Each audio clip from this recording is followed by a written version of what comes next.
in earth as it is in heaven. Give us this day our daily bread, and forgive us our trespasses, as we forgive them that trespass against us. And lead us not into temptation, but deliver us from evil. For thine is the kingdom, the power, and the glory, forever and ever. Amen. Almighty God, who in thy wisdom and goodness hast appointed the office of rulers and parliaments for the welfare of society and the just government of men, we beseech thee to behold with thy abundant favor us thy servants, whom thou hast been pleased to call to the performance of importance thrust in these islands. Let thy blessing descend upon us here assembled, and grant that we may treat and consider all matters that shall come under our deliberation in so just and faithful a manner as to promote thy honor and glory, and to advance the peace, prosperity, and welfare of these islands, and of those whose interest thou hast committed to our charge. And this we beg for Jesus Christ his sake. Amen. The grace of our Lord Jesus Christ, and the love of God, and the fellowship of the Holy Spirit be with us all evermore. Amen. Morning, members. House is now in session.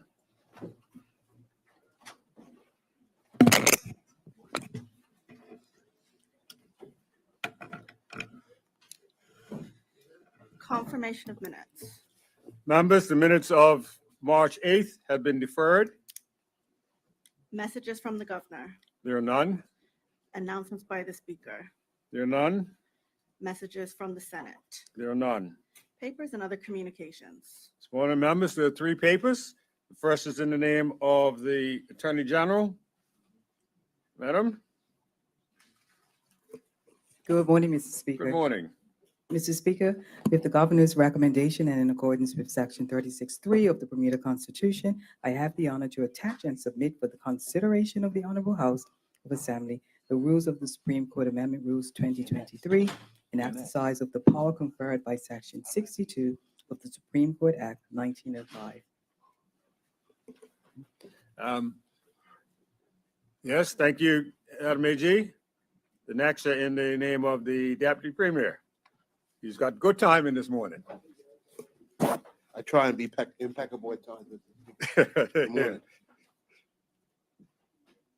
Mr. Speaker, with the governor's recommendation and in accordance with Section 36(3) of the Bermuda Constitution, I have the honor to attach and submit for the consideration of the Honorable House of Assembly the Electricity Regulatory Authority Fees Amendment Regulations 2023, made by the Minister responsible for energy for the purpose of establishing regulatory authority fees for the electricity sector pursuant to the Electricity Act 2016, an exercise of the power conferred by Section 44 of the Regulatory Authority Act 2011.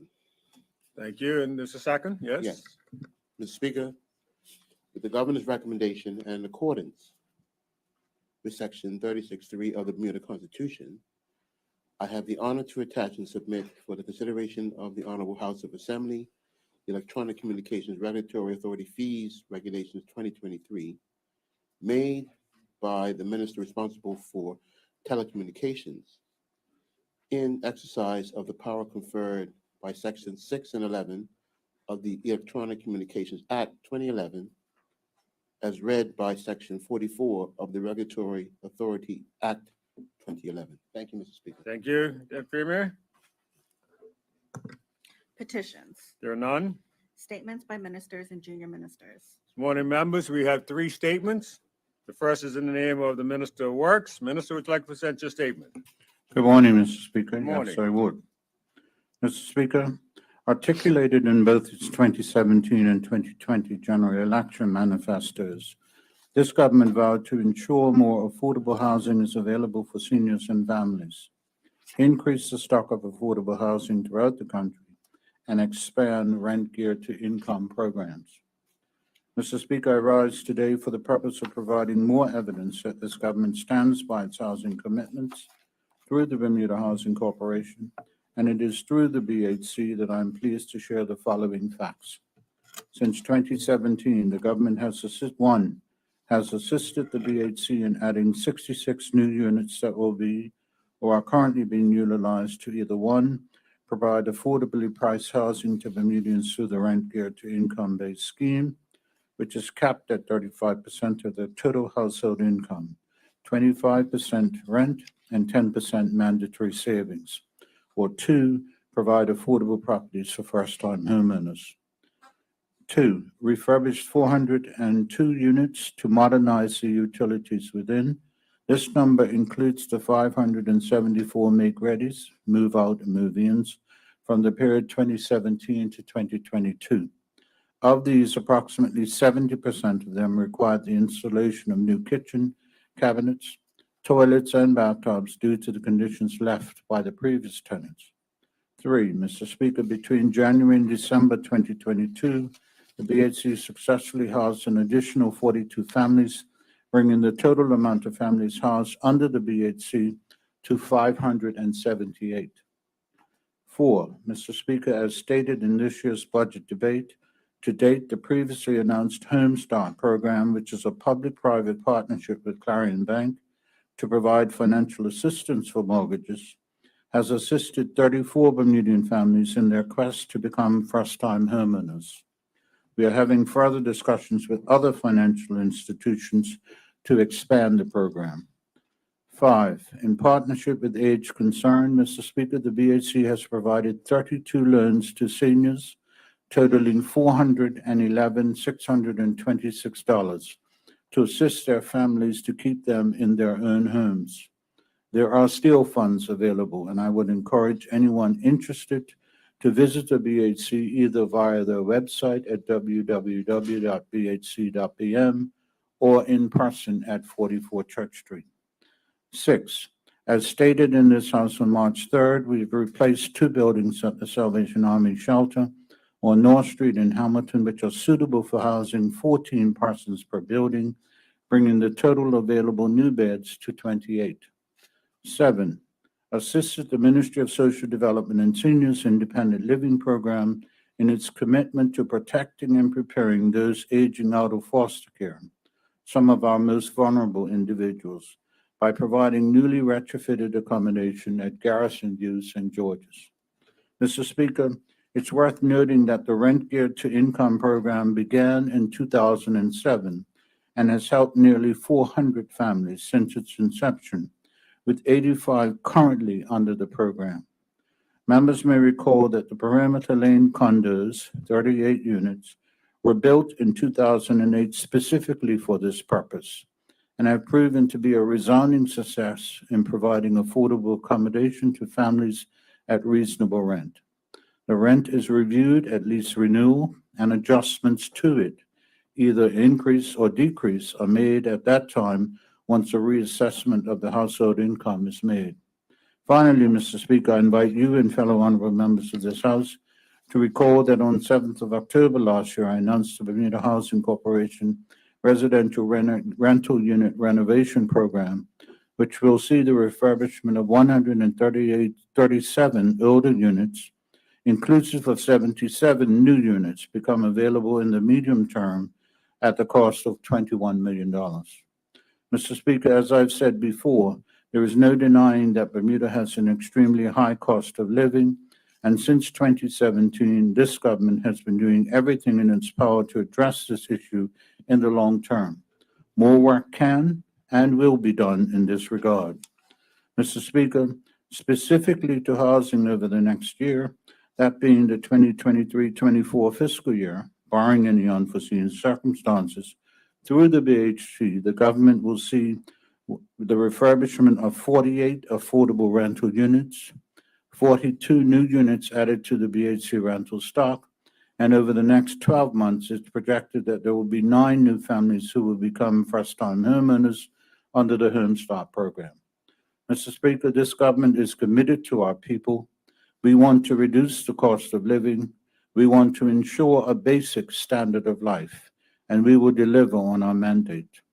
Mr. Speaker, I'd like to thank the Bermuda Housing Corporation Board, ably led by MP Chris Famous, management, ably led by Mr. Paul Martin, and staff for the hard work they continue to do to further deliver on the BHC's mandate of providing affordable housing for Bermudians. Thank you, Mr. Speaker. Thank you, Minister.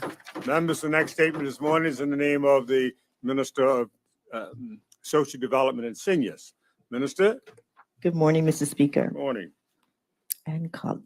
Mr. Speaker, this morning it is a privilege to stand before this honorable House as Minister of Social Development and Seniors with responsibility for gender affairs to share my experience attending the United Nations 67th session of the Commission of the Status of Women.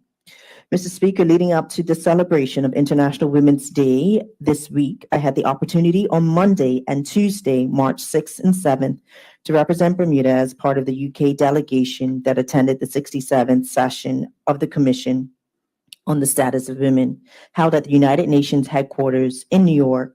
The theme of the 67th session was innovation and technological change and education in the digital age for achieving gender equality and the empowerment of all women and girls. Mr. Speaker, the UK delegation included, but was not limited to, Lord Ahmad of Wimbledon, Minister of State for the Middle East, North Africa, South Asia, and United Nations at the UK Foreign, Commonwealth and Development Office, and the Prime Minister's Special Representative for Preventing Sexual Violence in Conflict. Dame Barbara Woodward, Permanent Representative and Ambassador of the United Kingdom to the United Nations. Ms. Diana Dalton, Head of Gender and Equalities Department at the UK Foreign, Commonwealth and Development Office, and Ms. Valerie Robinson-James, Permanent Secretary to the Ministry of Social Development and Seniors. The 67th session of the Commission on the Status of Women, referred to as CSW 67, commenced on Monday, March 6, and ends next week, Friday, March 17, 2023. Mr. Speaker, the Commission on the Status of Women is the second largest annual gathering in the calendar of the United Nations. It carries great significance in that it offers a single opportunity for world representatives to come together and speak about the progress made and challenges experienced to achieve the much desired gender equality and empowerment for women and girls.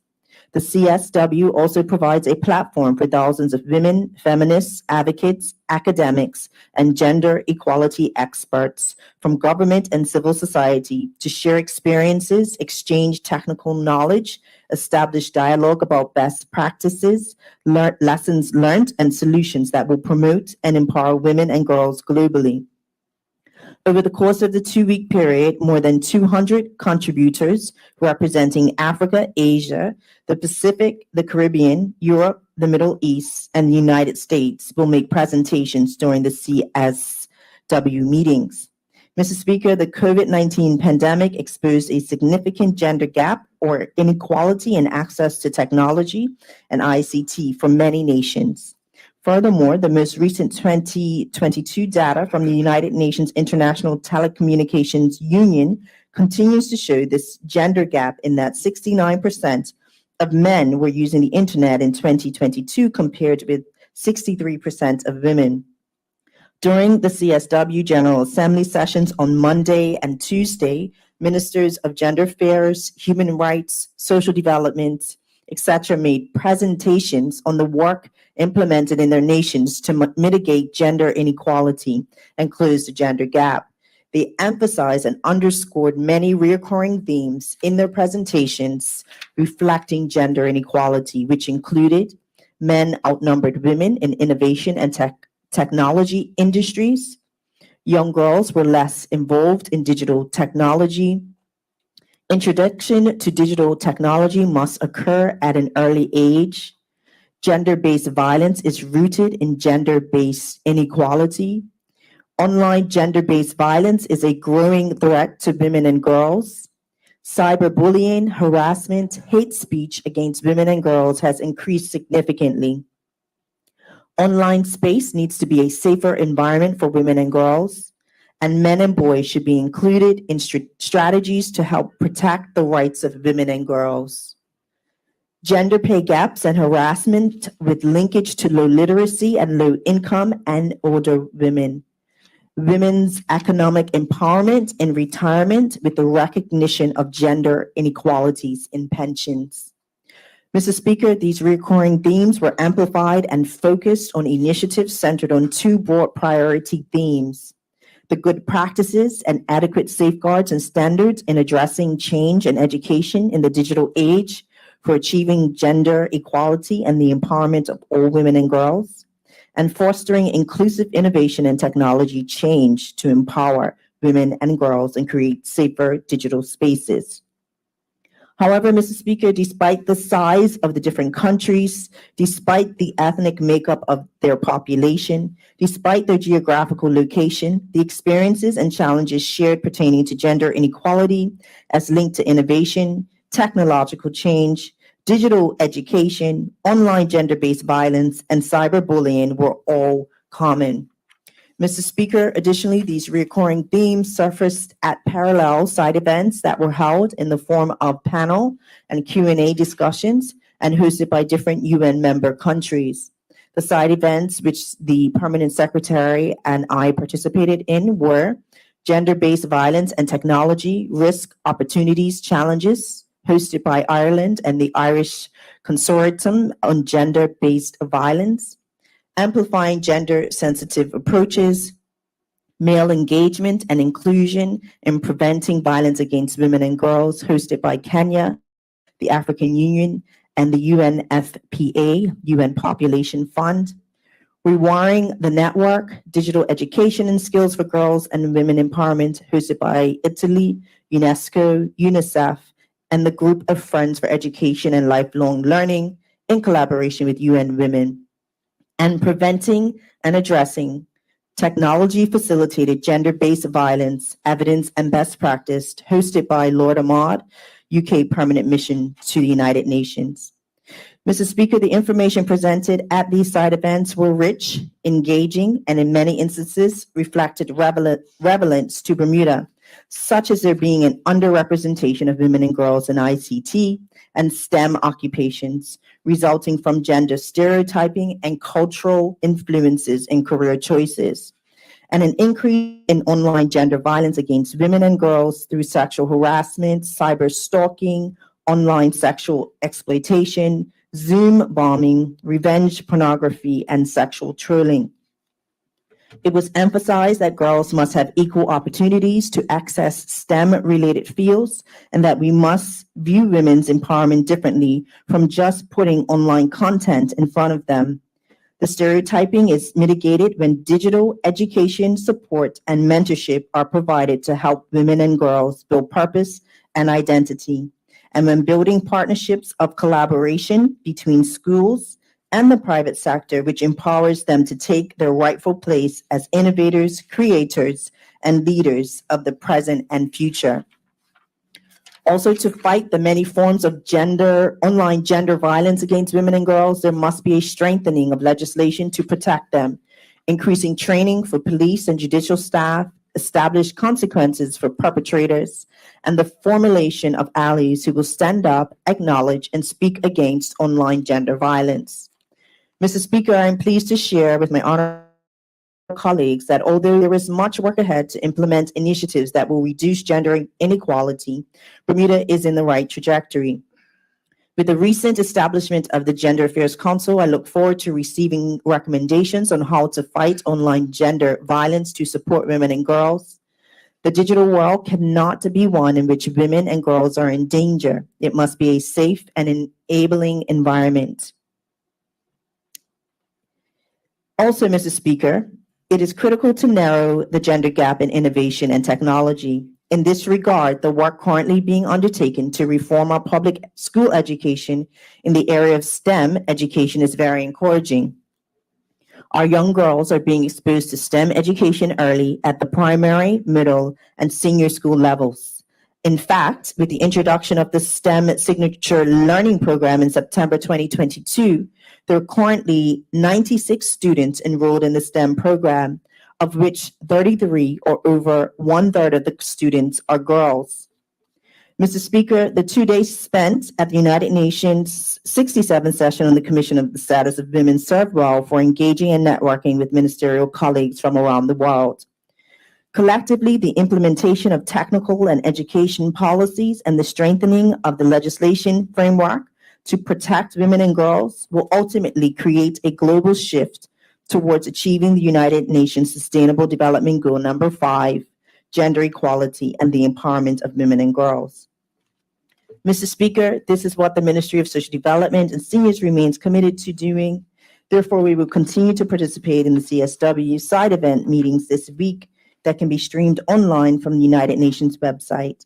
To this end, I encourage the Bermuda community to also participate and lend their support as we progress the critical work about gender equality and equity. The future is one we get to create, and this work is not an act of charity, nor is it a favor to women or men. We must continue to be recognized as owners, creators, and leaders. Thank you, Mr. Speaker. Thank you, Minister. Members, the next statement this morning is in the name of the Minister of Education. Minister? Good morning, and thank you, Mr. Speaker. Mr. Speaker, I rise today to update this House and the listening public of changes made to take education reform forward in Bermuda. While you've heard much about the transformative work underway to continue to transform our senior signature schools, the work to prepare transition to parish primary schools, and last week Friday, the announcement of school closures, there has also been much work underway in the background to mobilize resources and ensure the conditions are in place to maximize success in the next phase of education reform. Mr. Speaker, as the Premier and I have said on several occasions prior, transforming outcomes for children and young people is not only unprecedented in education circles in Bermuda, but this level of whole system change is also unprecedented in the public service in Bermuda. We know that the work is critical to the success and prosperity of our country. So now is the time to strengthen our resolve. We have taken the opportunity to reflect on our approach to improve our processes and, where possible, identify how we can increase our efforts. In short, the government is expanding its commitment and investment to ensure we have the right people to govern, lead, and deliver education reform in Bermuda.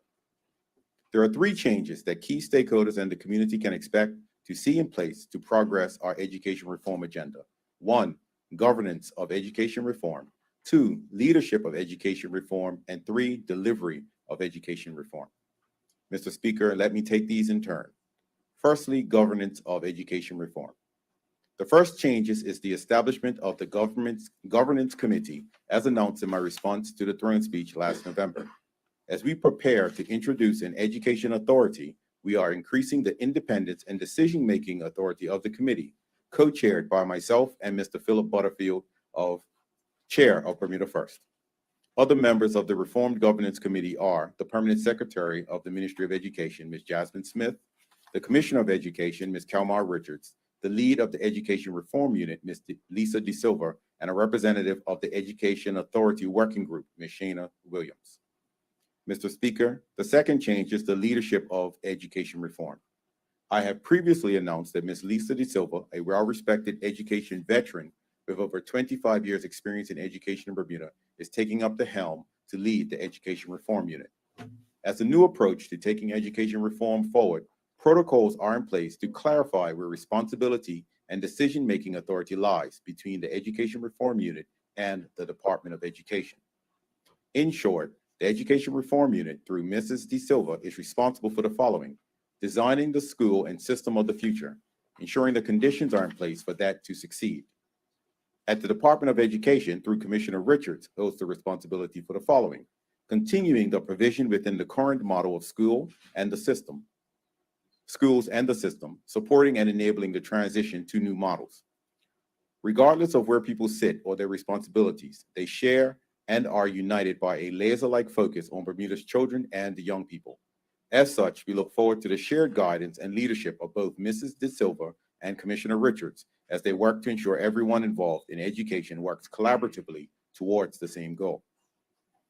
Mr. Speaker, the last change is how we ensure the delivery of education reform. The newly formed Education Reform Unit has replaced what was formerly known as the Learning First Internal Governance Team. The Education Reform Unit resides in the Ministry of Education headquarters. A group of experienced Bermudian professionals, some educators, and other technical service providers have been released from their duties and or retained to focus solely on the ambitious but critical agenda. Details about the portfolio areas and individuals appointed to lead are available on the Education Reform website www.learningfirstbda.com. The delivery of education reform will continue to involve the whole community through school transformation teams and working groups. And I thank each member of those teams for their dedication and commitment to redesigning schools and the system on behalf of us all, and encourage anyone else that is interested to come forward to offer their support. Also, as previously announced, the Government, Governance Committee, leadership, and delivery teams for education reform will continue to be supported by representatives of our change partner, the Innovation Unit. Mr. Speaker, this government pledged to transform the education system in Bermuda to one that makes us proud. We are all fully vested in this undertaking, evidenced by the reform work in progress by the newly engaged teams.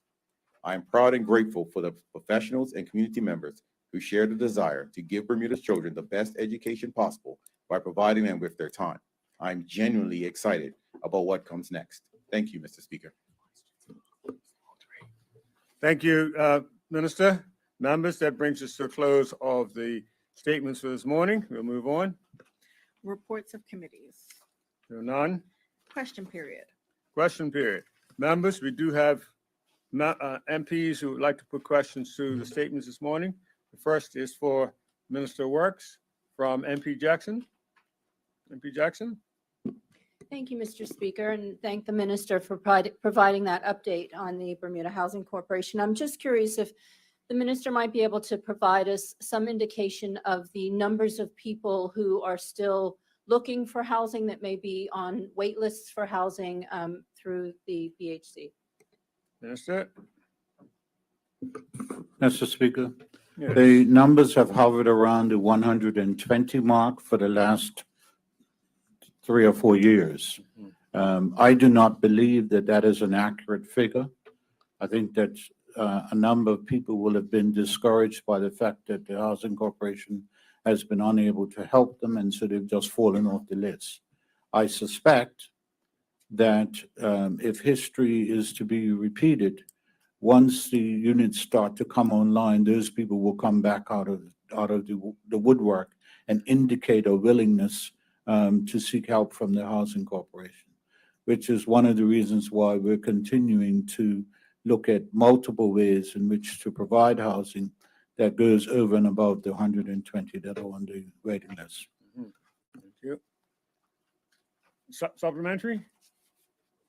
Second question. Go right ahead. Thank you, Mr. Speaker. The minister had just mentioned in the introduction of the statement seniors. And so I just would like to ask the minister whether there is any thought to expand the inventory of senior, sort of more senior focused communities within the inventory of the Bermuda Housing Corporation. Minister? Mr. Speaker, the answer to that is yes. I also have responsibility for the Bermuda Housing Trust that focuses exclusively on providing accommodation for seniors. And I'll be tabling in this House their annual report for 2022 on Monday. And we have had discussions with them about how they can expand the level of inventory that they have. The challenge at the moment is that they decided to build Dr. Camp Park in a non-traditional Bermudian materials. And so there's a serious challenge with maintaining the property that is drawing heavily on their resources in order to be able to expand.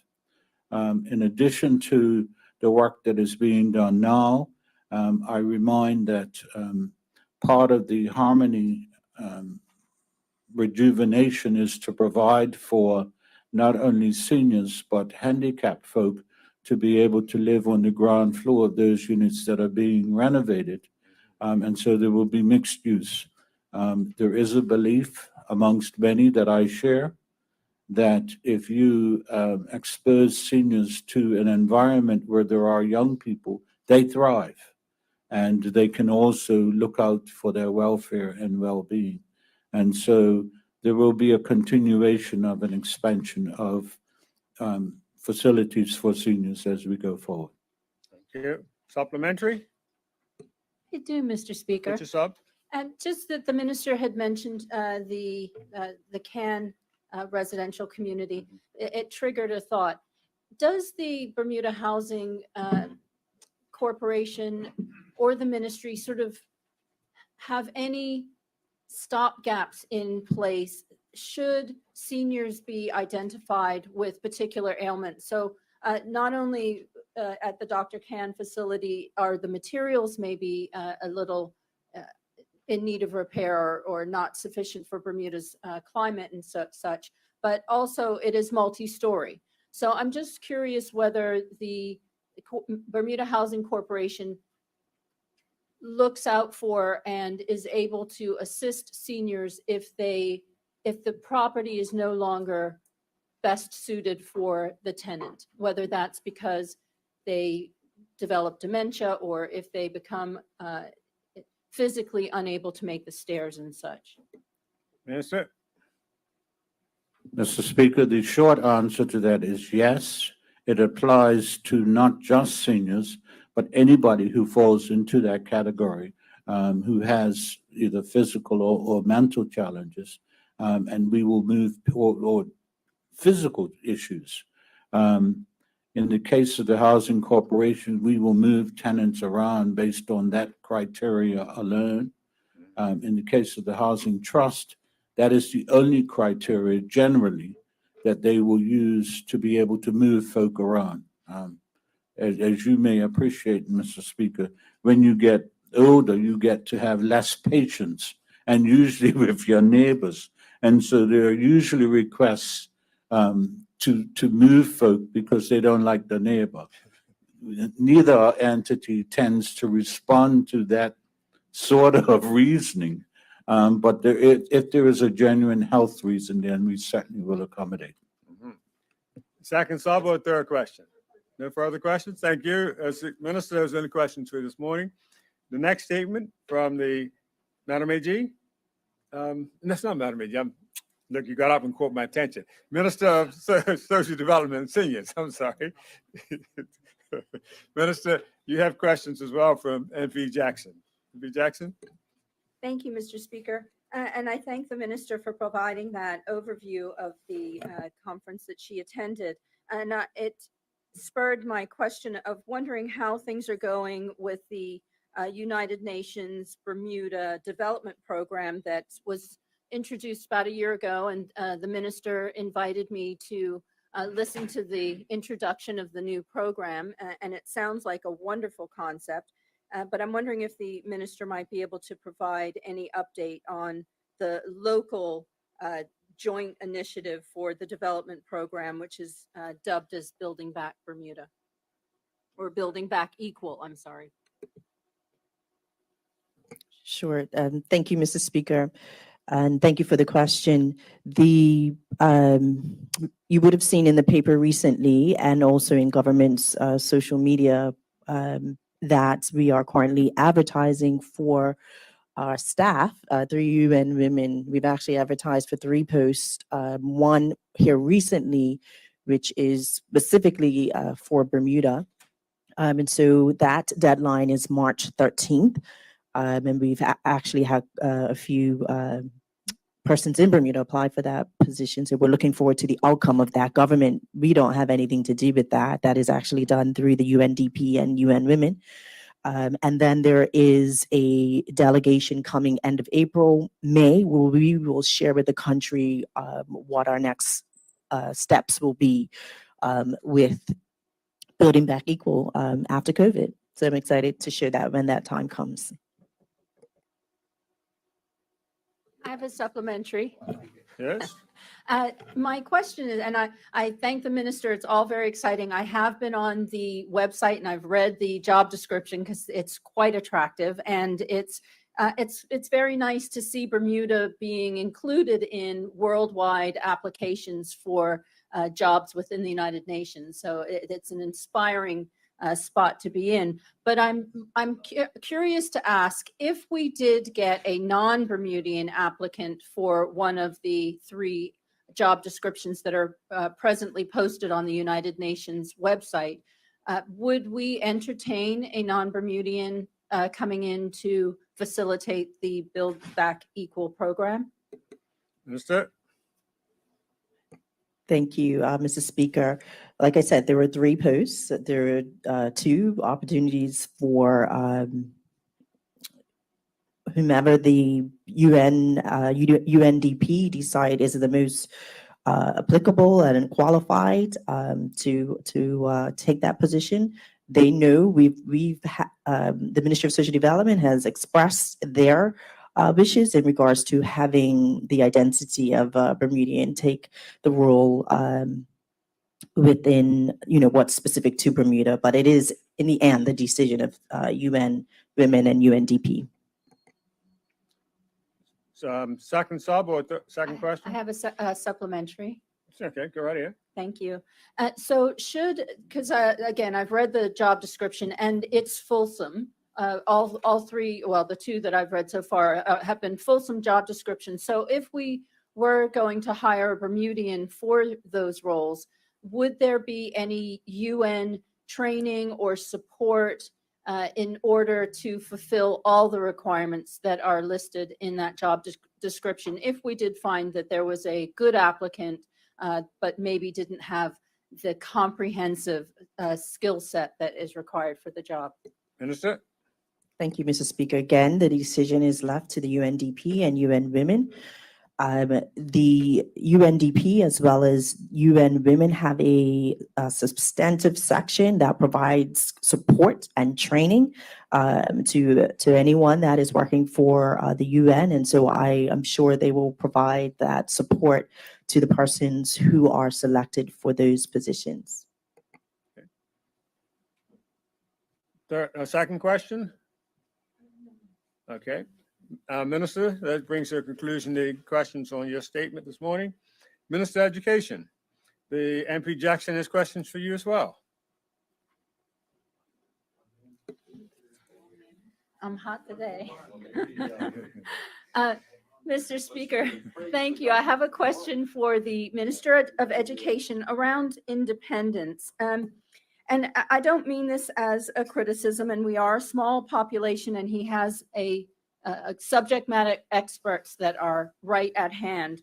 But the minister on page 2 had mentioned that as we prepare to introduce an education authority, we are increasing the independence and decision-making authority of the committee, which will be co-chaired by the minister and Mr. Philip Butterfield, which is fine. But as we continue to listen to the rest of the statement, and I don't mean this as a criticism, but it seems to me that is the minister just reshuffling the same players on the board and putting a different name to it, albeit they may be doing different tasks. But I'm just wondering at what point are we going to be losing our independent decision-making? Minister? Thank you, Mr. Speaker, and thank you for that question. As we've continuously stated about education reform, and the reason we're doing this in phases is to reflect on what was previously done and how we can do it better.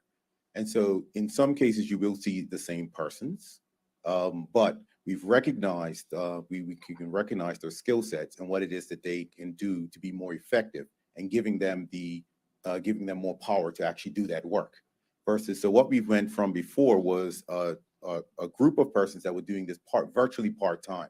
They were still doing their regular job and then doing this. We've now gone to a unit that is doing this completely education reform work, and they've been released from their previous positions so they can be more effective in what it is that we're doing. What we found prior was, in some cases, some of the things that we're doing in education reform challenge what has been the norm.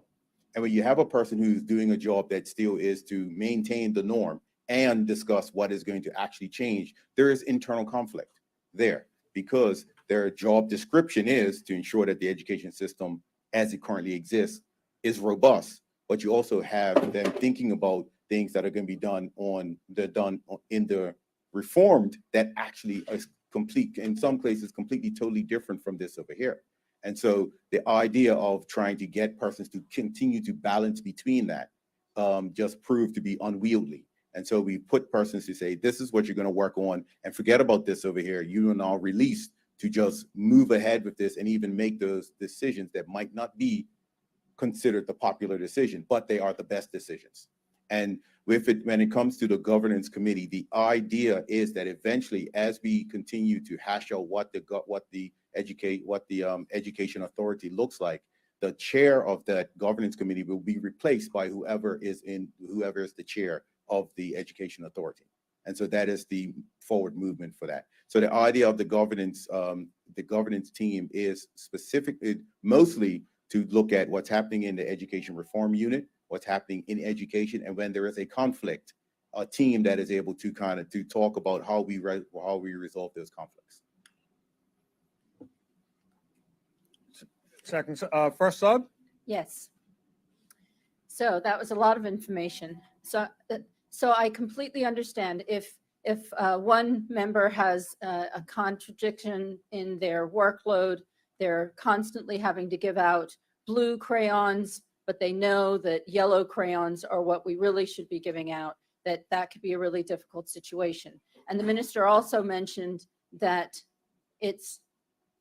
that they're sort of checking their own work, is what I understood him to say, which still begs the question why we wouldn't have an independent eye or an independent resource within or without that could kind of give that double check. I mean, when we prepare something, it's always nice to get somebody else's eye to have a look at it, because sometimes we just don't see the error of our ways or changes that could be made. So again, I'm asking why we are not sort of considering some independent eye.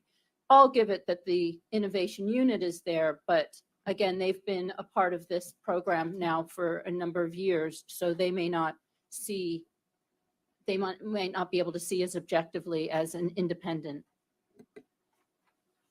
Minister? There was more of a statement than a question, but it is a good one as well, because it does kind of probe into some of the things that we're trying to create here.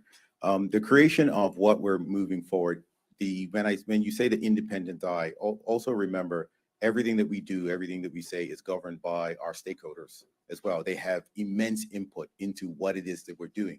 We're always continuously out there saying, okay, this is what's being proposed. What is your input? So you can ask for that. The education reform unit, and I will gladly speak to you, we can speak offline on some of the things they're doing. One of the work streams of that, which has been critically important of getting developed, is the data and metrics evaluation of what it is we're doing, how it's working, and how it can be done better. The teams that work on these things are not just persons within education, they're persons within the private sector, they're parents who can volunteer for this, they're educators amongst all of our different schools, even students even give some input into that. So we are getting casting the net as wide as we can to get the ideas back. So it's not just the same people who've been running the system. It's purposely done in a way so those persons who are outside of the system are able to give back and actually tell us this is what we should be doing. One of the things you will constantly hear me say when I'm out there in the public is we want to hear from the people who don't believe this is working. Those are the persons who we actually need to hear from, not the people who are already working on it and kind of see this is the direction we're going. We need to hear from those people, and so they can ask those questions so we can find answers for those questions and satisfy them. So, and this is a plea to anyone who's out there listening. We're always looking for that input. Just today, I was reading something in the Royal Gazette, and we've been working on this for 3.5, including on 4 years. And someone had a question in one of the comments was, does anybody even know what signature schools are about? So we know that there's a lot more work to do, because if persons are asking those questions, they obviously have not been tuned in virtually anything that we've done over the last 3.5 years. And so we need to get that out there. So it is critically important, as you were saying, to get external persons within this so we can generate that type of buzz amongst all Bermudians and not just the people who are doing this day in and day out. Thank you. Second sub or second question? I don't know. I'm taking it out of his first response, but it So is kind of a second so- question. It's Okay, pretty much second question, yeah. and it's a quick one. And that is, will we be looking for further afield for a chair for or a head of the education authority in much the same way as we have cast a broader net for the president of a Bermuda college? Like, are we going to look further afield for an education authority head, or is it going to come from within the ranks of the ministry? And Understood. thank you for that, Susan. For sure, we'll be. MP Jackson. Honorable Member Jackson, Yes. I'm sorry, I thought we were talking in the hallway, like we do about education. The idea is we need to understand that our children deserve the best. And sometimes we need to cast that net as far wide as we can in order to get the best persons for that. It's obvious that we have to take into account cultural sensibilities as well. That also has to come into effect. As a matter of fact, even when we talk about this, there's legal aspects of it, but there's also cultural aspects of some of the things that we're doing. And so we're constantly balancing that. So the short answer to your question is that net has to be cast as far as wide as we can to get the best possible person. But there also has to be cultural sensitivities attached to that to ensure that we get the best possible people in there that want to see our people move forward. Any further questions? None? Members, that brings us to a close of the question period this morning. Thank you for your participation. Congratulatory and/or obituary speeches. Would any member wish to speak this morning? There are none? Matters of privilege. Matters of Minister Furby? I'll allow you 3 minutes. I'll Thank say. you. You almost lost that time. Thank you, Yeah. Mr. Speaker. I'm on my feet today because I did not have the opportunity to experience some of the events for International Women's Day because I was traveling, but I did. I want to send a special congratulations out to the Woman of the Year that was recognized, Patrina O'Connor, who is I'll associate the whole house. Yes. I'll associate the whole house. Patrina O'Connor Painter, who is the director of Big Brothers and Sisters, but has done quite a bit of charitable work in our community, and giving much of herself to our community to elicit change for many young people in Bermuda. And she goes way beyond the call of duty and putting herself out there to assist and help many people in our community. So I want to send a big congratulations. Miss O'Connor and myself attended primary school together, and we were good friends in primary school. After primary school, we parted ways and went to different high schools, but we've still been able to keep in contact and speak with each other and support one another. So I do want to, again, recognize her for being selected as Woman of the Year. Thank you, Mr. Speaker. Thank you, Minister. No other members? We'll move on. Matters of privilege. There are none. Personal explanation. There are none. Notice of motions for the adjournment of the House on matters of urgent public importance. There are none. Introduction of bills. The members, there's one bill to be introduced this morning by the government, and it's in the name of the Premier, Minister of Finance. Premier. Good morning, Mr. Speaker. Good morning. Mr. Speaker, I'm introducing the following bill for its first reading so that it may be placed on the order paper for the next day meeting. That is the Miscellaneous Fees and Penalties Act 2023. Thank you. Opposition bills. There are none. Private members' bills. There are none. Notice of motions. There are none. Orders of the day. Members, and again, for our listening audience, we're at that point in the debate today where we'll resume in the committee to discuss the budget for this coming year, the estimates and revenues and expenditures. And this morning, the first ministry up this morning will be the Ministry of Finance, and the second ministry debated later in the day with the Minister of Home Affairs. Finance has 3 hours, Home Affairs has 5 hours. There's a total of 8 hours for our listening public that we have set aside for the daily debates on our budget. And during that period, again, for the listening audience, the speaker is out of the house, and the house is in the hands of the chair, who sits as the head to run the committee debates. This morning, we're going to have it, the first member of the chair will be MP Jackson, but the Premier is going to move us into committee, and then MP Jackson will take control of the House. Thank you, Mr. Speaker. Mr. Speaker, I move that the House do now resume in Committee of Supply to consider the estimates of revenue and expenditure for fiscal year 2023, 2024. Are there any objections? There are none. MP Jackson?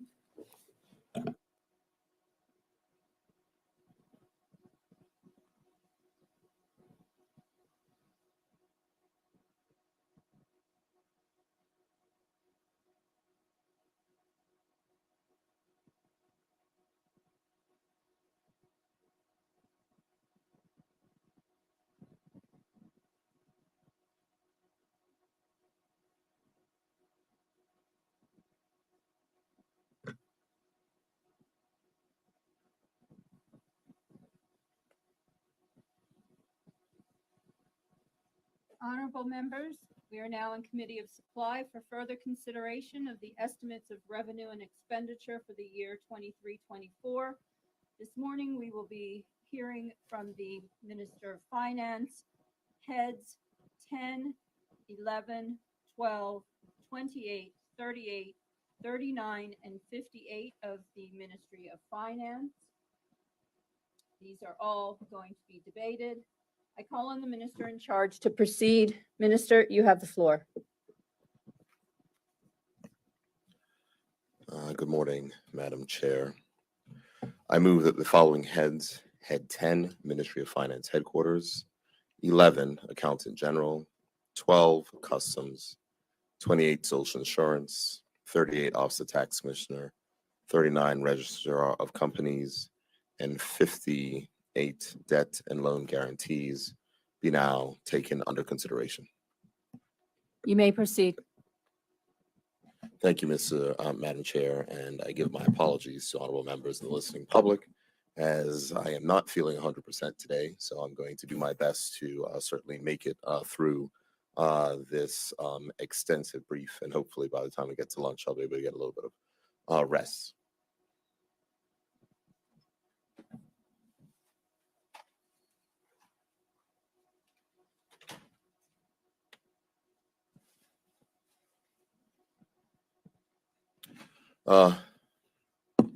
Madam Chair, the 2023-24 budget estimates for the Ministry of Finance are found in Section B of the Estimates Book on pages B104 through pages B124, and in Section C on pages C4, Capital Development, C11, Capital Acquisitions, and C18, Capital Grants. The Ministry of Finance comprises 6 departments led by the Ministry of Finance Headquarters and includes the Accountant General, Customs in relation to revenue, the Department of Social Insurance, the Office of Tax Commissioner, and the Registrar of Companies. Allocations to cover the interest on government debt, contributions to the sinking fund, guarantee management, and pension commission are also included in the Ministry of Finance budget. Mr. Chair, the ministry has a total staffing establishment of 155 posts, an aggregate current account budget of $236.4 million, and is responsible for collecting $1,335 million, or 90% of all government revenue.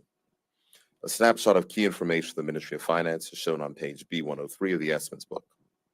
Department current account allocations are as follows. Head 10, Ministry of Finance Headquarters, $6.79 million, which is a decrease of $153,000, or 2%. Head 11, Accountant General, $82.21 million, a decrease of $5.1 million, or 6%. Head 12, Customs. The Customs expenditure budget sits under the Ministry of National Security, although the Ministry of Finance maintains responsibility for Customs tariff and revenue collections. Head 28, Social Insurance, $3.53 million, a decrease of $410,000, or 10%. Office of Tax Commissioner, $3.9 million, a decrease of $212,000, or 5%. Registrar of Companies, $9.54 million, an increase of $1.94 million, or 25%. And Head 58, Debt and Loan Guarantees, $130.4 million, which is an increase of $650,000. Madam Chair, during the presentation of the national budget statement on Friday, February 17th, marked the official start of the budget debate in the House of Assembly. It certainly now gives me great pleasure to present the budget for the Ministry of Finance. And this is a very good brief, which should have a lot of information for members of the public and members of the House, and also the Shadow Minister of Finance. Madam Chair, the Finance Ministry plays a pivotal role in the ongoing stability and prosperity of Bermuda, particularly in light of the serious local and global uncertainty currently faced by our country and others around the world. Over the past 6 years since this government has taken office, you would have noted a recurring theme. That is the government's resolve to a consistent strategy to diversify and strengthen Bermuda's economy, provide support to its people, while stabilizing the island's debt. The key areas of focus in this strategy are targeted investment and tax policy to enhance economic growth by attracting investment that creates jobs, making Bermuda's tax system more fair while reducing the tax burden for the working class, modernizing Bermuda's regulatory regime. Number 4, maintaining fiscal discipline by meeting budget targets. And we have a responsibility of the people in this country to provide the best fiscal and economic management possible. And to this end, we will continue to make the necessary decisions required to grow Bermuda's economy and to necessary to grow Bermuda's economy and to continue our work, which has been demonstrated over many years, to reduce the tax burden on workers in this country. Madam Chair, on the heels of a lasting global pandemic, Bermuda continues to be faced with significant challenges, which, if not appropriately managed, can damage our economic security and stability. To that end, the Ministry of Finance budget has been carefully constructed and appropriately built to ensure the ministry's in-house team, supported by various external stakeholders, are able to lead the government's fiscal and economic policies aptly and responsibly. In light of the ever-increasing threats and expanding obligations which Bermuda must address, ensuring that the ministry's appropriately resourced continues to be a priority.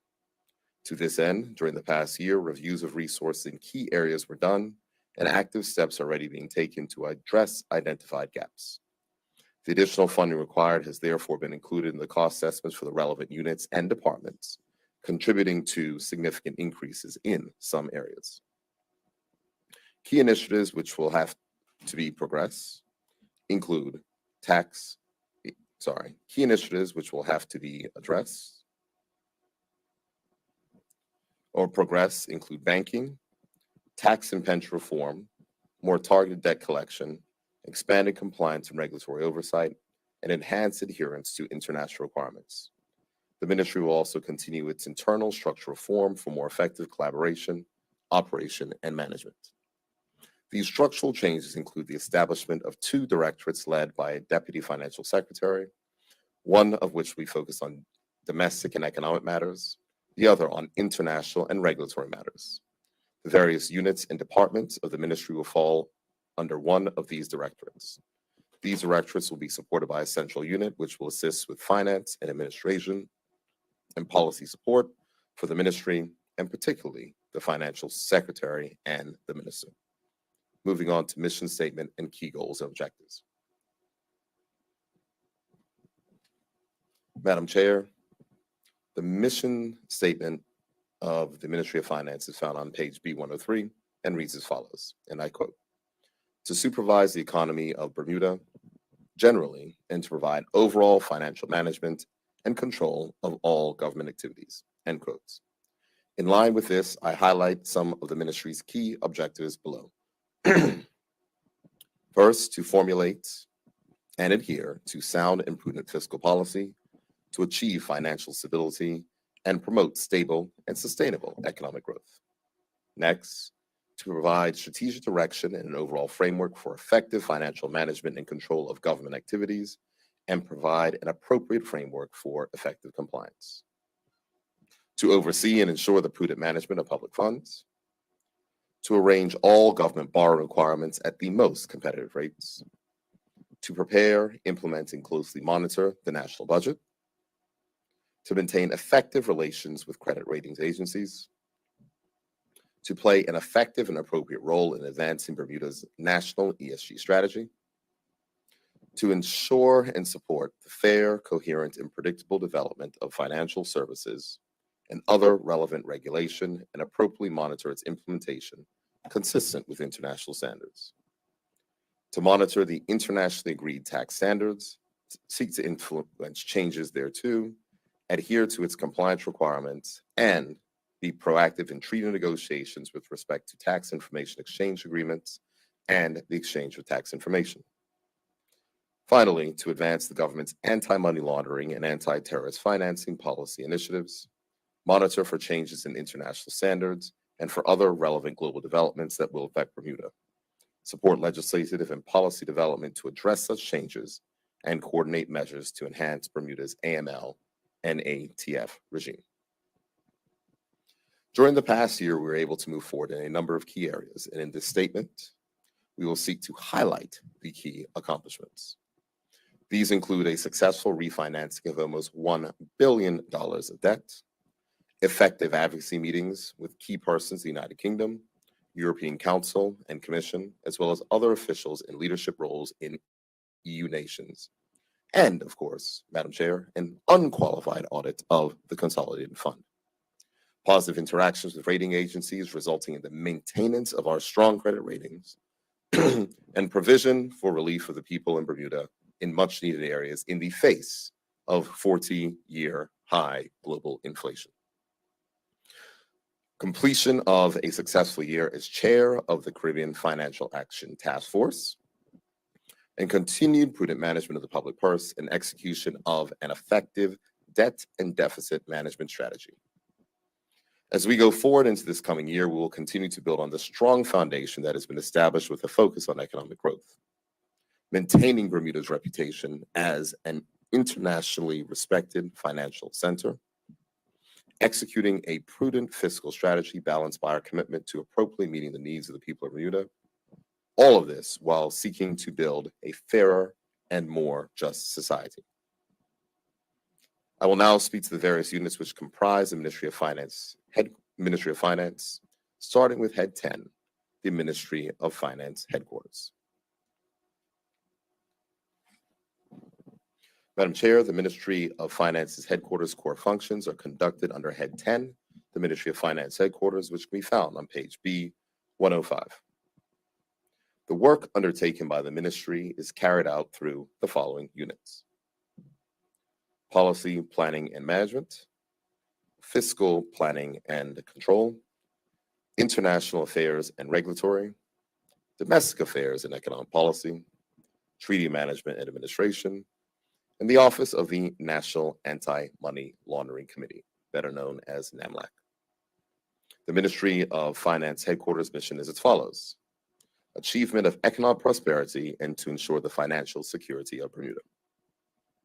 In discharging its functions under the overall policy direction of the Minister of Finance, the Ministry of Finance headquarters seeks to achieve the following outcomes: a Bermuda that maintains its position as a domicile of choice for international business, a Bermuda where citizens have confidence in government stewardship of the public purse, a Bermuda where funding and resources are available for key programs and initiatives, and finally, a Bermuda where citizens regard government's policy responses to economic and financial challenges as appropriate and in the national interest.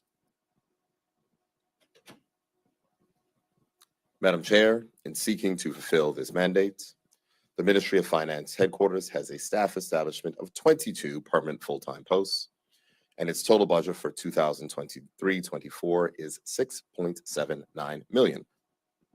This allocation is reduced by $153,000 from the prior fiscal year, primarily due to a reduction in funding for regulatory quangos, in keeping with the principle that regulated entities bear the costs of compliance, as well as various operational costs, including travel, as more business is conducted remotely. Madam Chair, the budget for the ministry headquarters includes an operational element for each of the 6 program areas within ministry headquarters, plus grant funding to the Pension Commission and the Bermuda Public Accountability Board. Detailed information on these cost centers, as well as the other departments who form part of the Ministry of Finance, are incorporated into the presentation that I'll be giving today. Starting on Cost Center 2000, Policy Planning and Management, $2.3 million, an increase of $408,000 or 22%. Madam Chair, the 2023-24 budget estimate for the Policy Planning and Management Unit is $2.303 million, an increase of $408,000 or 22% over 2022-23. This unit, under the leadership of the Acting Financial Secretary, provides advice and support to me as Minister of Finance, as well as overall strategic direction, oversight and management of Ministry headquarters, and the departments that comprise the Ministry of Finance.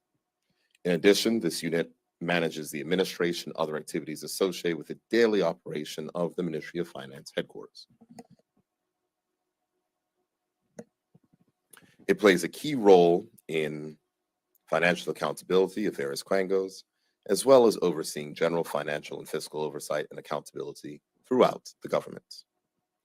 The $408,000 proposed increase in expenditure is necessary to support the cost of external resources to assist the ministry in accomplishing its mandate in the area of innovative policy development.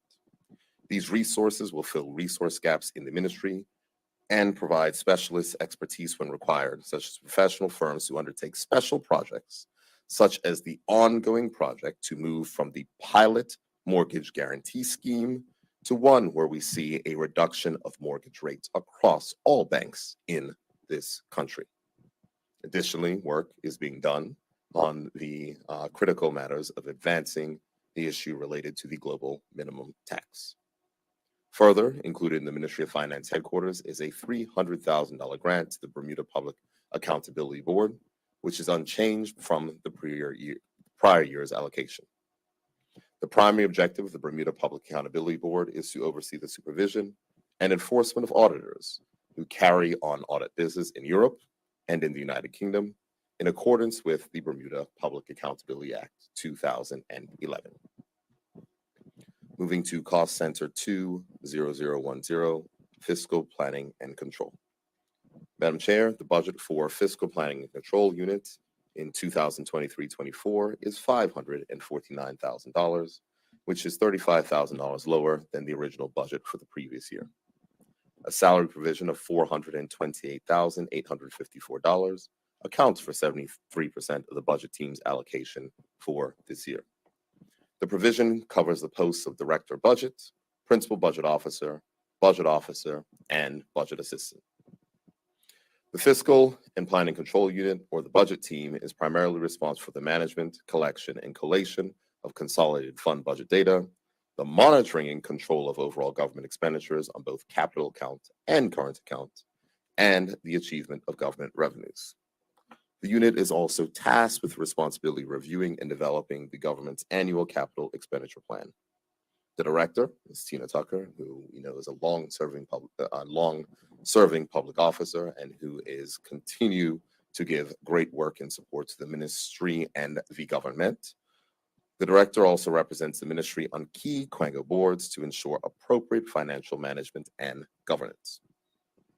The budget team provides advice and guidance to department heads and controllers on both the formulation of ministry budgets and on budget monitoring and control. The team provides 2 formal training sessions each year designed for ministry departmental staff that has responsibility for budget preparation and/or budget monitoring and control. As part of the budget monitoring and control exercises, all ministries and departments are required to review expenditure performance and to confirm on a monthly basis their current and capital account expenditure performance with the budget office.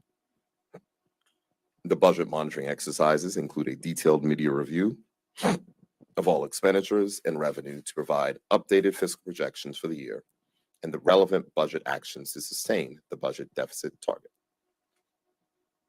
As part of the detailed mid-year review exercise, ministries were able to identify savings and revenue achievements to offset the additional funding for economic relief, COVID-19 related expenditures, Bermuda Hospitals Board grant, and additional expenditure delivered on services to the people of Bermuda, in 2022-2023.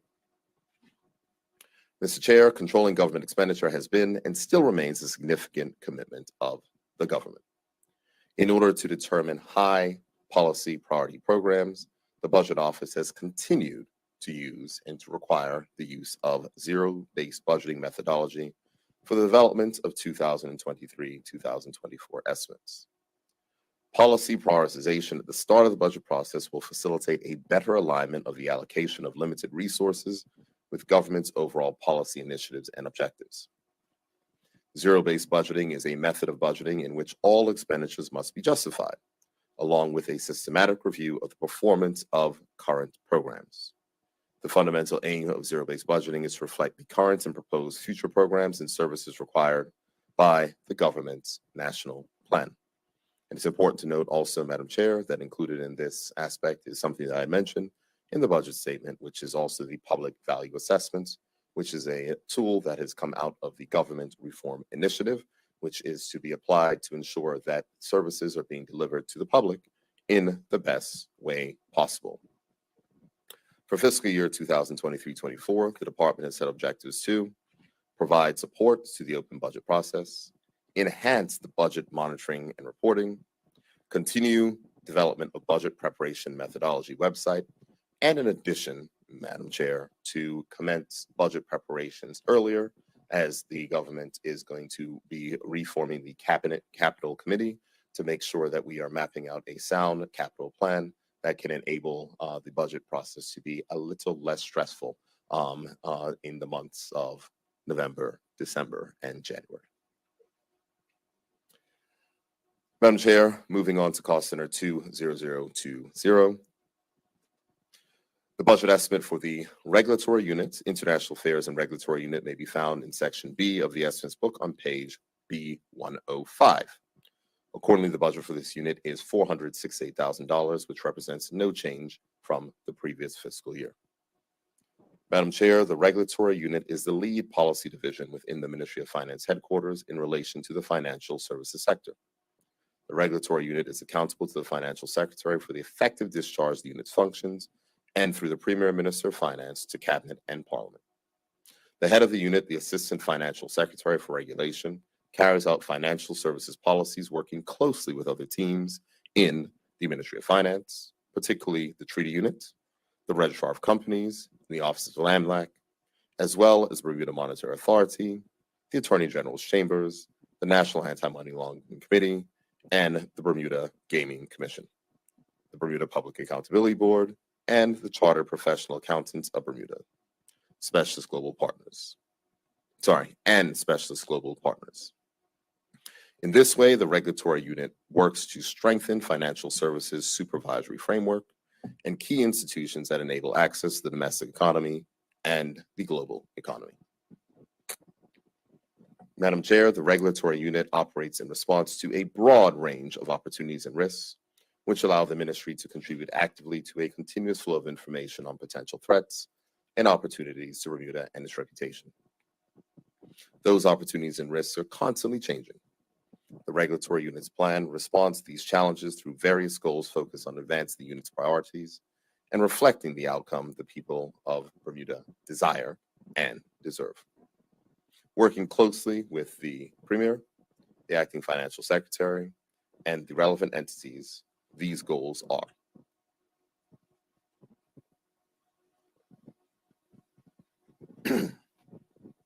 Goal 1, to ensure and support the fair, impartial, efficient, and transparent development of regulation at the national and international level. Goal 2, to strengthen capacity to secure regulatory solutions to economic security issues. Goal 3, to strengthen public diplomacy and support bilateral and multilateral engagement. Madam Chair, the regulatory unit is involved in a variety of policy management areas, from regulatory reform and financial stability to anti-money laundering and market access issues at home and abroad. In general, the scope of information requirements is broad within the area of digital money, financial services regulation, and supervision execution must be better and smarter. The scope of the regulatory unit's activities are as follows: to support the Minister of Finance, the Financial Secretary, in coordinating the financial services regulatory policy initiatives of the government. To oversee the Ministry of Finance component of the Financial Services Legislative Program, together with Bermuda Monetary Authority and the Ministry of Legal Affairs and Constitutional Reform. To provide policy and strategic advice to the Minister of Finance, the Financial Secretary on anti-money laundering policy initiatives, together with the National Anti-Money Laundering Committee, pursuant to Section 49 of the Proceeds of Crime Act 1997. To provide policy and strategic advice to the Minister of Finance and the Financial Secretary on matters related to transparency, financial services directives, and other related directives issued by the European Union, working together with the Cabinet Office, the Brussels Office, the London Office, and EU specialist advisors. And to provide advice to the Financial Policy Council, together with other domestic agencies and or committees regarding matters related to financial services. Madam Chair, in 2022 and 23, the regulatory unit was primarily focused on technical and strategic assistance regarding the financial services sector at home and abroad. Additional milestones achieved by the regulatory unit in 2022-23 included: maintain regulatory stability by ensuring completion of the Ministry of Finance component of 12 financial service sectors bills and or statutory instruments, including but not limited to banking, governance, enforcement, insurance, and investment business. Proposals submitted by the Bermuda Monetary Authority in 2022 related to digital assets and other aspects of banking, having various levels of complexity. These proposals have been prioritized for completion in 2023. In collaboration with the Ministry of Finance colleagues, the regulatory unit provided technical and strategic advice on supervisory assignments, sovereign rating meetings, as well as the 2022 Bermuda bond refinancings. As appropriate, the regulatory unit provided input on relevant UK, US, and EU matters, as well as assisted in advocacy and domestic and external engagement activities. Madam Chair, the unit's primary role going forward in the next year will be to continue the work with the relevant finance teams, the Cabinet Office, Attorney General's Chambers, Monetary Authority, Gaming Commission, and the Bermuda Public Accountability Board to meet Bermuda's domestic and international commitments and to implement the structural adjustments to the coordination oversight of the international unit as outlined in the main body of this statement. In order to achieve its priorities and pursuant to the Ministry of Finance business plan, the unit will undertake the following key strategic goals in 2023-2024.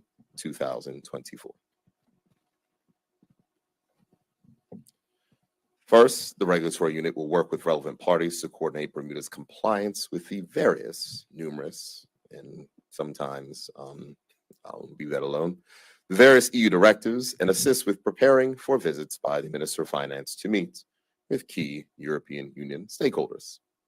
Next, the regulatory unit will contribute to and support the implementation of Bermuda's anti-money laundering strategy in relation to compliance with Financial Action Task Force requirements.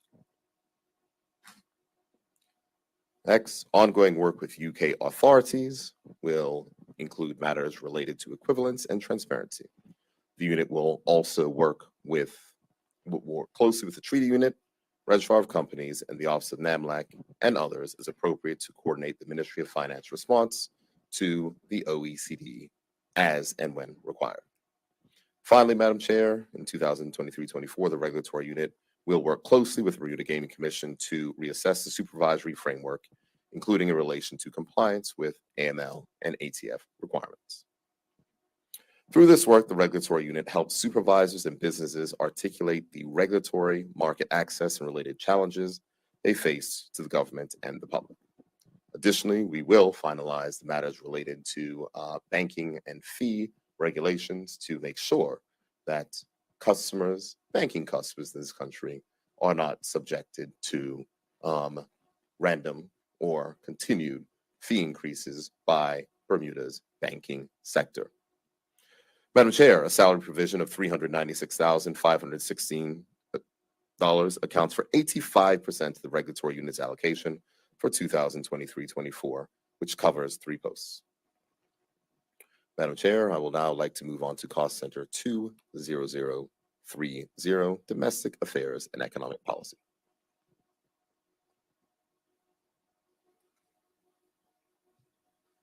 Madam Chair, the 2023-24 budget allocation for the Domestic Affairs and Economic Policy Unit is $431,000, which is unchanged from the original allocation in the previous fiscal year.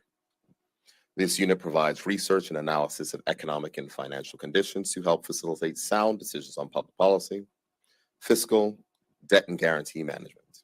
The unit also manages relationship with credit rating agencies and assists other government entities with addressing financing needs. Representing the ministry on specific Quango boards is also a key responsibility. Madam Chair, as mentioned in the 2023-22-20, as mentioned in last year's budget speech, a key challenge at the time related to the need to refinance almost $1 billion in debt within 24 months. This was successfully achieved in July and August of 2022, and as a result, no new refinancing is now expected to be needed by the government of Bermuda until 2027. Without question, a positive result in this uncertain interest rate environment. In the upcoming year, this unit will play a greater role in the coordination and oversight of all domestic and economic matters. It will ensure proper collaboration and cost-efficient approaches in debt collection, which has been a key area of focus for this year. It will also assist in tax reform work, enhanced financial reporting, and more focused debt and guarantee management and monitoring.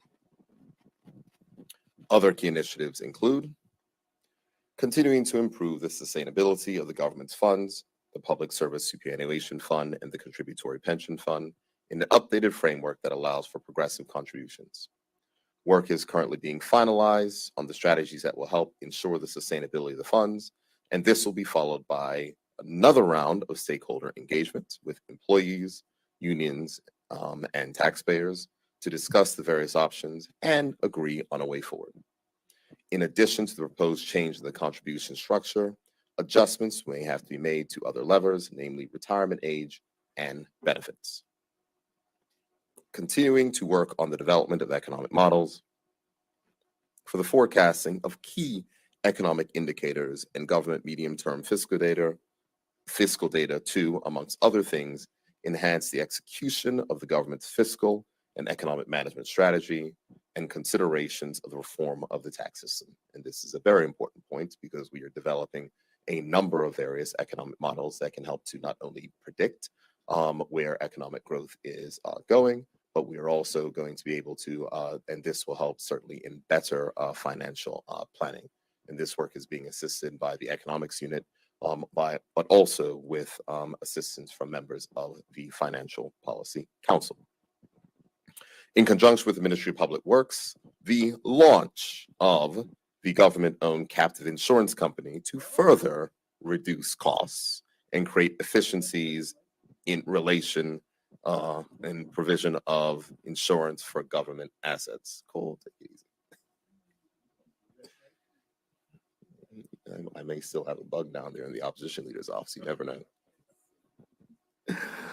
Next, working with Quangos to strengthen financial accountability and governance. Madam Chair, the opposition leader is over there, whispering that I must have read his speech. And I just want to make it know that, this government is committed to sound governance and advancing our initiatives. And I'm pleased that I will have his support on some issues, of course, as I know that earlier you, Madam Chair, were commenting and complimenting the government on progress on a number of initiatives. And we are pleased to continue to work and progress forward. Let me get back to the brief. Working with other teams to assist the analysis of costs and to assess the financing options of major capital expenditure projects, including the area of education reform and also the refurbishment of Tynes Bay. The salary provision of $315,000 accounts for approximately 73% of the Economic and Financial Intelligence Unit's allocation and covers 2 posts. Moving on, Madam Chair, to Cost Center 20040, Treaty Management and Administration. Madam Chair, the 2023-24 budget estimate for the Treaty Management and Administration Unit, shortly known as the Treaty Unit, may be found in Section B of the estimates book. Accordingly, the budget for this unit in 2023-24 is $1,549,000. This represents a decrease of $385,000, or 20% of this budget allocation for this period, compared to the original 2022-23 budget. Madam Chair, the work for the unit continues to diversify from the original core activity that led to its creation, which was the negotiation and processing of international tax cooperation on the by request basis. Madam Chair, the treaty unit's remit is to negotiate and administer agreements related to the bilateral tax information exchange with member countries of the European Union, G20, Organization for Economic Cooperation and Development, other jurisdictions, and key countries. Participate in the OECD Multilateral Tax Information Exchange Treaty with more than 100 participating countries. Manage and administer requests for tax-related information received under the provisions of Bermuda's tax agreements. Ensure that Bermuda operates in keeping with the common reporting standard for the OECD, the country-by-country reporting standard by the OECD, the tax information and exchange of information on the by request basis standard for the OECD, and any new tax reporting standards by the OECD, of which I'm sure there will be a new one very soon. Madam Chair, the treaty unit, in addition to negotiating and managing international tax treaties, has also increasingly worked with Bermuda's international business stakeholders to address international tax policy threats. The international business sector in particular, the insurance and reinsurance industry, continues to be an important part of our economy, and therefore the work of the treaty unit is critical to the protection of this significant industry. Madam Chair, the treaty unit's main achievement in the current fiscal year was to play a key role in Bermuda's response to the emerging OECD global tax standard. The treaty unit provided policy advice and input into Bermuda's submissions into the G20 OECD inclusive framework on the two-pillar solution on base erosion and profit shifting, better known as BEPS. Madam Chair, the most well-known element of this work is the G20 OECD global minimum tax of 15%, which represents one of the biggest challenges in the history of Bermuda's international business sector, and thus also is a significant threat to Bermuda's economic stability. Therefore, the treaty unit, on behalf of the Minister of Finance, has been working in close consultation with various international business stakeholders for almost the past 3 years on a constant basis. Some of those international business stakeholders are now members of the newly appointed International Tax Working Group, to which the treaty unit provides support and advice in their critical deliberations on the appropriate implementation of this new global agreement. Madam Chair, the treaty unit's management of Bermuda's compliance to the OECD and European Union international tax policies has become a majority component of the treaty unit's work. And although the unit continues to negotiate and manage tax treaties and updates to Bermuda's tax treaty relationships when required, the unit is also involved in managing aspects of the threat posed by the EU listing process, which represents a constant activity that the government must be aware of and must manage. Madam Chair, there are at least 5 separate but equally volatile doors to EU listings. They are the EU and OECD economic substance, which is handled by the Registrar of Companies, and also the 4 regimes which are handled by the treaty unit, which is the OECD Common Reporting Standard, the OECD Country-by-Country Reporting Standard, the OECD Tax Information Exchange of Information on the on-request basis standard, and also continued participation in the OECD Multilateral Tax Treaty. Madam Chair, there is also a likelihood that the OECD Global Minimum Tax Regime, which has been approved by the European Union and which has issued a European Union directive, and with plans being announced by other countries, will be added to the OECD standards, which the EU monitors for their famous lists. Madam Chair, while both the timing and implementation of any such measures in various countries remains uncertain, the potential impact on Bermuda's international competitiveness is a significant note. Therefore, the work of the International Tax Working Group is pivotal to Bermuda's future success. Madam Chair, the treaty unit has potentially identified additional resource posts needed to effectively administer the 4 OECD regimes' compliance requirements. However, given the need for experienced resources, the unit has strategically chosen external resources to assist to administer these regimes until the resource analysis has been completed. Thus, currently there are 3 treaty unit staff and 1 vacant budgeted post, and there are projected costs for the temporary use of external resources. The aggregate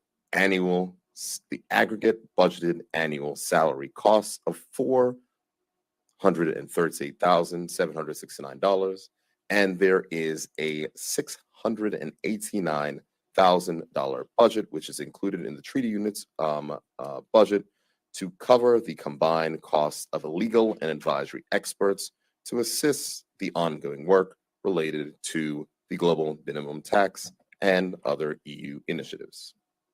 Additionally, $300,000 is allocated to the unit's core administrative function related to the necessary IT software services of the ministry's IT assets in the International Tax Reporting Portal to keep its software updated and compliant with the OECD standard for the automatic exchange of tax-related information for the OECD automatic exchange regimes of the Common Reporting Standard and the country-by-country reporting standard.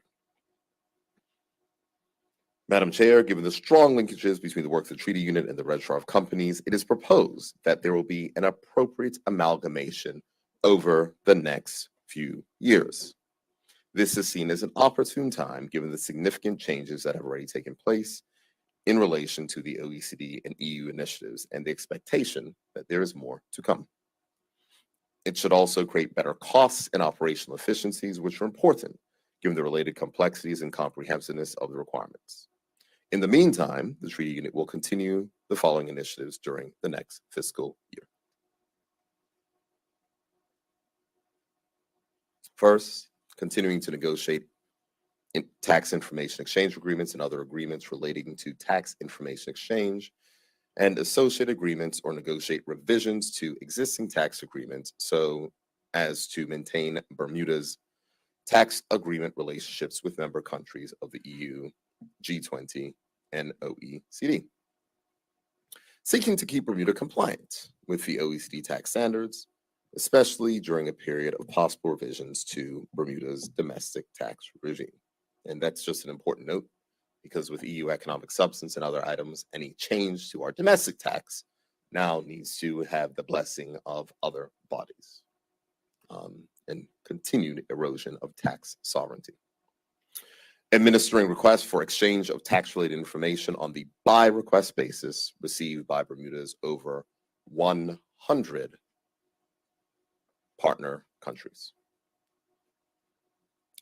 Madam Chair, I will now move, if I may, to Cost Center 20100, which is the Office of the National Anti-Money Laundering Committee.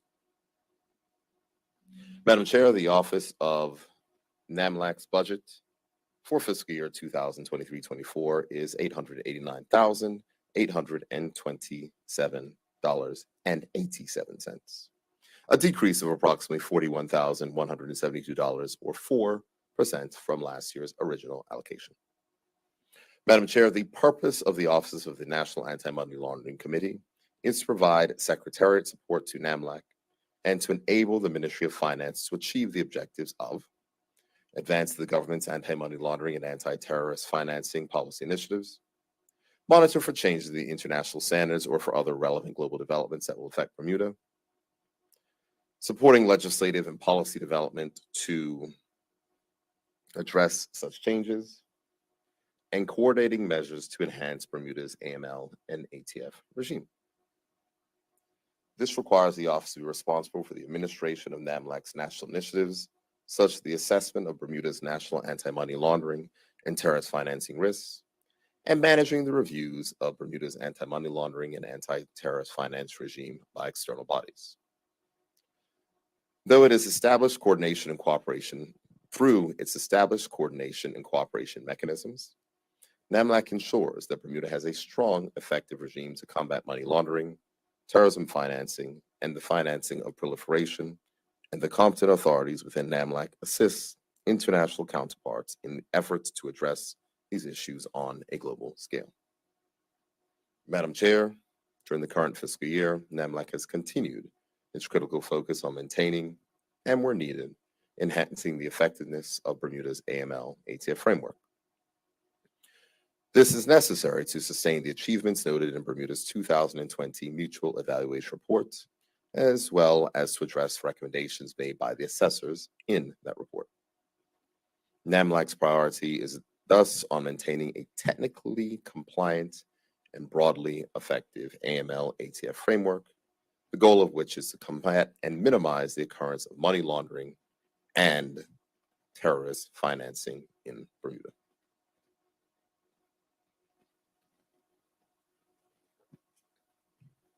Madam Chair, during 2022-23, Bermuda's first report to CFATF following the publication of the 2020 mutual evaluation was presented at the CFATF plenary, which was held in May of 2022. Therefore, at the start of this fiscal year, NAMLAC engaged with the CFATF Secretariat in the finalization of this report. In consequence of the progress reported by Bermuda, CFATF maintained Bermuda in a regular follow-up, unlike the majority of CFATF member states who are in enhanced follow-up. Bermuda's second follow-up report will be considered 2 years after the first report at the May 2024 plenary. However, Bermuda will be subject to being reassessed for compliance with 3 of FATF's 40 recommendations, as the Financial Action Task Force has made changes to 2 of the recommendations since 2020. Bermuda will be required to submit full written submissions and supporting evidence 6 months prior to the plenary in November 2023, which means that just in a few months, we'll have to submit another report. Madam Chair, during the follow-up process, Bermuda must report on our progress in addressing the assessor's recommended actions and remediating the deficiencies which were noted by them in the 2020 Mutual Evaluation Report. For the upcoming second follow-up report, given the re-rating process, NAMLAC has already commenced work on this during the current fiscal year. The following work has been undertaken by the Office of NAMLAC in fiscal year 2022-23 to support this. First, providing support to one NAMLAC agency whose legislative and technical operations were identified by the assessors as having deficiencies, leading to the rating level requiring a subsequent re-rating. This work is ongoing and will involve legislative amendments to advance during the upcoming fiscal year. Second, leading a project to help NAMLAC implement actions to address new technical requirements imposed by the Financial Action Task Force for the second of the 3 recommendations for which Bermuda will be re-rated. Thus, coordination of support from the Privacy Commission,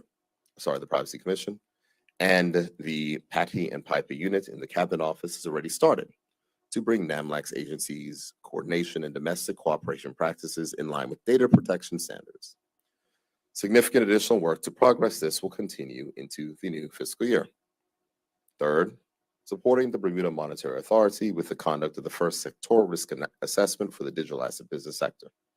Thus, the office is coordinating the involvement of other NAMLAC agencies and leading the technical analysis necessary for their contribution to this assessment. This sectoral risk assessment recently commenced and is part of the technical work required to address substantial new requirements imposed by the Financial Action Task Force, better known as FATF, in relation to the remaining recommendations to be re-rated. That risk assessment will continue into the new fiscal year and must be finalized before the November deadline for submission of Bermuda's report to the CFATF Secretariat. During the fiscal year 2022-2023, NAMLAC also carried out work to review and update Bermuda's National Anti-Money Laundering, Anti-Terrorist Financing, and Counter-Proliferation of Financing Action Plan. During this year, the National AML policy was also updated and approved by the cabinet. This updated National Action Plan reflects actions Bermuda needs to take to enhance the effectiveness of the AML ATF regime and to remediate deficiencies identified in the most recent national risk assessments undertaken in 2020. The updated national policy is also risk-based and provides a roadmap for Bermuda's competent authorities on how to operate to achieve the goals and objectives of an effective AML ATF regime. These initiatives are essential components of Bermuda's fidelity to international standards, which require countries to maintain an updated understanding of their risk and regularly update their national policies and strategies to reflect the identified risks. Madam Chair, as previously noted, NAMLAC conducted national risk assessments in 2020 to assess Bermuda's exposure to terrorist financing and money laundering risks. These assessments were completed in 2020 and 2021, respectively. Full technical reports on the outcome of these assessments have been finalized and approved by the Cabinet. But a consolidated version of these reports is being prepared for publication with the expectation that the report will be published shortly. Madam Chair, approximately 90% of the budget allocation represents the minimum level of funding to achieve the provision of Secretariat services to NAMLAC, including to meet Bermuda's financial obligation to the Caribbean Financial Action Task Force, better known as CFATF. The remaining $88,062, or 10% of the budget, funds ancillary items required to enable NAMLAC to fulfill its statutory mandates. Madam Chair, for 2023-24, NAMLAC's focus will continue to be on ensuring that Bermuda maintains its position as a global leader in the fight to combat money laundering, terrorist financing, and proliferation financing, especially in the face of rather significant changes being made by FATF to international standards. Remaining compliant is essential to Bermuda's current standing in the CFATF follow-up program, but it will also be an important aid to Bermuda as we look forward to FATF's upcoming 5th round of mutual evaluations, which is due to commence in 2025. The Financial Action Task Force has already made important changes to the standards and to the assessment methodology in preparation for this, and Bermuda will soon need to take steps to implement those new requirements. In accordance with the National AML ATF policy, action plan, and strategy, Bermuda's AML ATF program will continue to be advanced during this period to avoid undoing the achievements that have already been recognized. Madam Chair, most of the budget allocation is comprised of funding for 3 full-time employee posts and the chair of the National Anti-Money Laundering Committee. The remainder of this portion of the allocation goes towards local training initiatives for NAMLAC, $50,000, the annual CFATF membership contribution, $68,360, attendance at CFATF plenaries and other conferences, $25,000, and miscellaneous administrative costs. The remaining 10% of the allocation is project funding, representing approximately a quarter of the cost for NAMLAC to conduct national risk assessment exercises to start in January 2024. The remainder of the cost of that assessment will be covered during fiscal year 2024-2025. Although no project funding was allocated specifically for Bermuda's second follow-up report, agencies will have to appropriately contribute to share any required costs. Madam Chair, the key initiatives for which the Office of NAMLAC will provide support during the fiscal year, new financial year 23-24, are as follows. Continue to coordinate the input of relevant NAMLAC agencies and provide technical leadership in part of the analytical work for the money laundering risk assessment of the digital asset business sector and, as appropriate, the legal person assessment. Finalize and submit Bermuda's written submissions to CFATF Secretariat require for Bermuda's second follow-up report due in November 2023. This will involve coordinate and keep NAMLAC's agencies accountable for completing outstanding actions required to address the assessor's recommended actions in the 2020 report and to remediate the identified deficiencies. Lead or provide necessary support for completing the actions needed to facilitate Bermuda's successful re-rating for 3 FATF recommendations, namely recommendations 2, 15, and 32, and coordinate the preparation by NAMLAC of written submissions to report on the progress made to satisfy the technical compliance requirements needed for these re-ratings. Next, we must plan for, coordinate, and commence in January 2024 the first consolidated money laundering terrorist financing national risk assessment in accordance with Bermuda's national AML, ATF, and CTF policy. An updated national risk assessment for money laundering and terrorist financing is required to be conducted every 3 years. For the first time, NAMLAC has decided to consolidate the risk assessments given the availability of an optimized tool to facilitate this. Next, the office will organize and conduct specialist money laundering and terrorist financing training for NAMLAC members and for private sector participants in the national risk assessment as a precursor to the launch of this assessment. As NAMLAC has decided to commence the first proliferation financing risk assessment at the end of 2023-24, money laundering, terrorist financing, national risk assessment, a suitable assessment tool and methodology will have to be identified and procured along with preliminary training for NAMLAC members. This will facilitate effective planning for this assessment. Next, to undertake private sector consultation in relation to the proposed reform of the appeal tribunal framework established under the Proceeds of Crime legislation. The office will also manage the legislative development process for this initiative. And finally, organize foundational digital assets or cryptocurrency training for all NAMLAC agencies to sensitize technical officers to various categories of digital assets and how they are being misused in money laundering and terrorist financing regimes. Madam Chair, if I may move on to Cost Center 20070, the Pension Commission.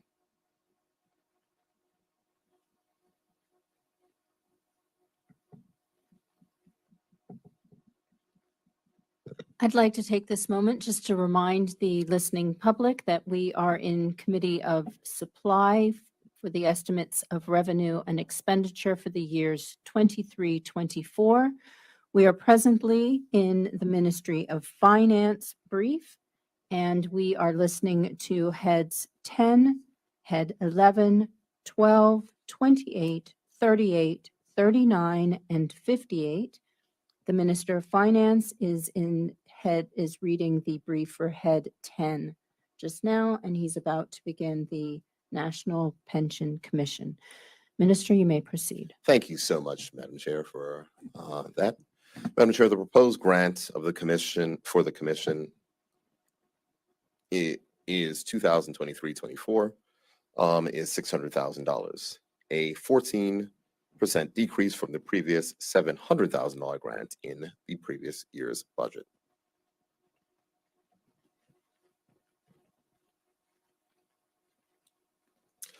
Madam Chair, the Pension Commission is a corporate body established under the National Pension Scheme Occupational Pensions Act, 1998, and has the following functions: to administer the Act and the regulations, to consider and determine applications for the registration of pension plans, to consider and determine financial hardship withdrawal applications, to promote and ensure compliance by pension plans with the provision of the Act and regulations, to monitor the administration and funding of pension plans, and to enforce the provisions of the Act and regulations in respect of such administration and funding, to verify the payment of benefits under pension plans, to promote public education on pension plans and their benefits, to advise the minister on any matter relating to pensions, including the development of new laws relating to pension plans, to provide such information relating to its functions as the minister may require, to investigate complaints relating to a pension plan and a pension fund, and to perform any other functions provided for, in, or under this Act. Madam Chair, the Pension Commission also has responsibility for the administration of the Pension Trust Funds Act, 1966, and pension trusts established and administered under this Act. Madam Chair, like many other organizations in Bermuda, the Commission's operations were impacted by shifting its focus away from responding to the changing demands of COVID-19 pandemic in the previous 2 years. The Commission moved from remote to in-office working, but still had to be vigilant in protecting staff from the virus. The previous introduction of more online application and communication platforms still provided beneficial in handling various transactions from active and retired plan members, employers, and pension plan service providers. The Commission also maintained its responsibility in the government of Bermuda's continued provision of both temporary and permanent financial relief via access by active and retired plan members to their pension fund balances. The Commission's income has benefited from enhanced regulatory fees that were first received in 2020, and when combined with reduced budget expenditure, resulted in a net positive outcome for the year. During the year, the Commission recognized that it will be increasingly important to become more financially sustainable by reducing its reliance on government grant funding to cover its operational expenses. To this end, it continued to build up its capital reserves and examine potential sources of additional independent sources of regulatory income. This process will continue in 2023. Madam Chair, recognizing the continued challenged economic impact that the pandemic caused in the domestic economy, the government introduced a further temporary pension refund benefit under the Act last year. In particular, the legislation was amended to allow plan members on the age of 65 to withdraw up to a further $6,000 from their occupational pension plans. Applications made to a member's private pension plan administrator were needed to have been submitted by 30th of June 2022. Oh, sorry, have to be submitted by 30th of June 2023. In other words, it's still open. The temporary refund provided by the government is an addition to the $12,000 provided in 2021 and the $6,000 provided in 2022. Madam Chair, these and other related additional refunds provided timely and substantial financial support to Bermudians, and I'm pleased to provide a following summary of the approved refund payments up to the 31st of December 2022. Temporary refunds in the amount of $235 million. Small pension refunds. This is not a temporary thing that we did, but just small pension refunds, $8.43 million, and 25% lump sum refunds, $45.1 million. Madam Chair, in relationship to other areas of activities and responsibility of the Commission, I can advise the following. During 2022, the Commission registered 91 plan amendments compared to 63 in 2021. Approved 1 plan trustee in comparison to 27 in 2021. Wound up 31 plans compared to 21 in 2021. Initiated 2 civil actions against delinquent employers and the directors and officers compared to 21 in 2021. Conducted 2 compliance meetings with employers and plan members. Conducted 21 compliance meetings with employers and plan members compared to 19 in 2021. Held 8 compliance meetings with plan administrators compared to only 1 in 2021. Participated in 2 public and or advisory committee meetings compared to 4 in 2021. And completed 19 transactions under the Pension Trust Funds Act 1966 compared to 31 in 2021. As of the 31st December 2021, which and based upon the most recent data available from plan administrators, the National Pension Scheme contained 48,679 plan members and former members. There were a total of 3,157 employer plans, 3,142 defined contribution, and 15 defined benefit plans. And the total value of assets under the National Pension Scheme was $3,850 million. There were 548 self-employed plans. $267,000 of plan assets were transferred to overseas retirement vehicles, compared to $1 $1,040,000 in the previous year. Madam Chair, honorable members will recall that the National Pension Scheme Financial Hardship Regulations 2010 were introduced to help Bermudians with real financial need to get access to a portion of their private sector pension funds based on prescribed criteria for hardship. The regulations were further amended in 2011 to permit rental arrears as an additional category of financial hardship. Additional hardship refund for funeral expenses were added effective the 2nd of January 2020. In 2012, the Commission also became responsible for the administration of financial hardship applications for public officers under the Public Service Superannuation Act 1981. Accordingly, refunds for the 5 following circumstances of financial hardship are permitted: eligible and uncovered medical expenses, threat of loss of principal residence due to debt default, threat of eviction from home due to arrears of rent, eligible fees payable for tertiary education, and eligible funeral expenses, which is only available for private sector pension plans. Madam Chair, I'm pleased to provide a summary of the financial hardship application statistics provided by the Commission for the 2022 financial year from inception up to the 31st of December 2022 as follows. I'll provide them for 2022, but I'll also provide for inception. So we'll start with 2022. 117 total applications were received. 77 applications were approved. 25 applications were denied. 15 applications are still pending or were drawn. And the total amount approved for this was $1,563,403. Applications approved by type. I hear the opposition leader saying that they're down. That's because the economy is getting better. Applications approved by type. Eligible education expenses, 46. Imminent loss of principal residence, 9. Imminent eviction from the home of rental arrears, 16. Eligible medical expenses, 4. Funeral expenses, 2. Since inception, there have been 3,827 applications. Of those, 3,088 were approved, 577 were denied, and 162 were withdrawn or pending. And the total amount approved under the scheme since the beginning of this plan is $38 million.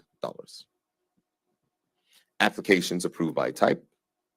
Since the beginning, eligible education expenses, 1,215. Imminent loss of principal residence, 486. Imminent eviction from home for rental arrears, 1,182. Eligible medical expenses, 199. And fuel expenses, 6. Looking ahead.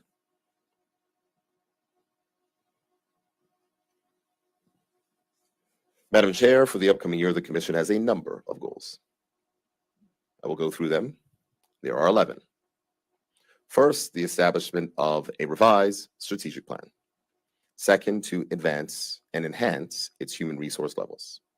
Third, to undertake a series of review on critical issues and challenges facing the occupational plan sector in Bermuda in order to make recommendations to the Minister on necessary legislative or policy adjustments. To continue the work to improve the understanding and compliance by regulated entities with key regulatory issues and requirements. To introduce a financial awareness campaign on the importance of saving and retirement planning and the significant role occupational pension plans play in achieving successful outcomes. To continue to enhance the Commission's financial independence and sustainability via the identification of additional sources of revenue. To continue to strengthen its corporate governance at both the board level and the operational level. To complete outstanding audits.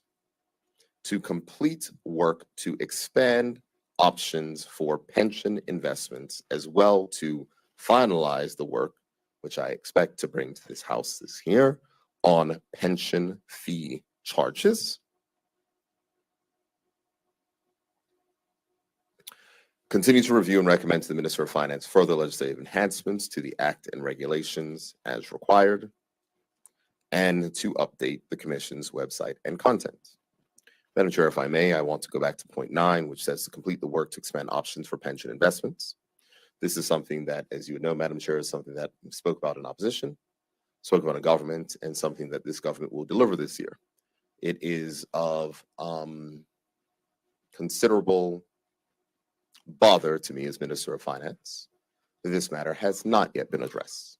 And as we are here examining and scrutinizing government finances, it is something that the Pension Commission has been directed that they must advance this year.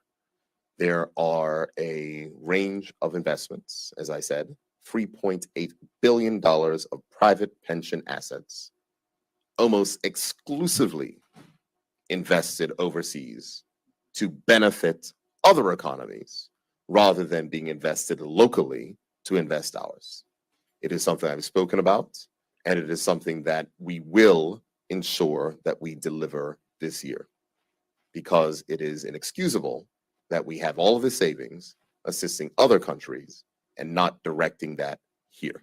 It's been spoken about by this Minister of Finance. It's been spoken about by Minister of Finance on the other side. And the Pension Commission has been directed to ensure that this is delivered this year, because we've been waiting too long and it is inexcusable. Madam Chair, the Commission's projected total revenue for the year is $2,010,000, which consists primarily of a government grant of $600,000 and regulatory fees of $1.4 million and $10. Madam Chair, the Commission's projected total expenses for the year are $2,077,000,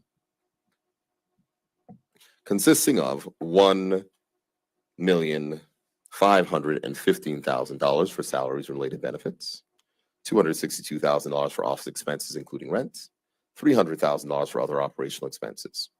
The resulting projected position is a net deficit of $67,000. I'd like to extend my thanks to the staff of the Pension Commission for their work in the past year.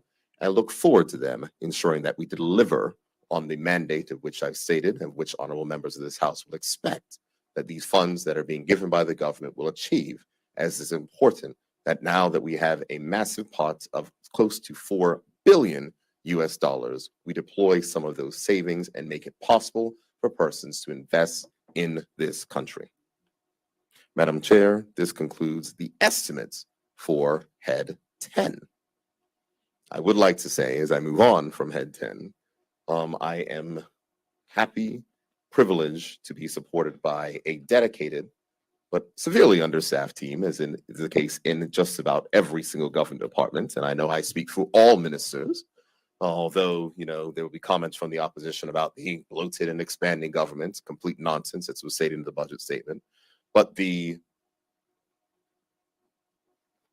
public officers inside the Ministry of Finance go above and beyond, working in incredible, difficult circumstances and through personal circumstances as well, to make sure that they deliver for this government. And I want to extend my thanks to the Acting Financial Secretary, Ms. Cheryl Ann Lister, to the entire team, the Budget Director, Ms. Pamela Burrows, who leads the International Unit, William Brown, who leads the Treaty Unit, Ms.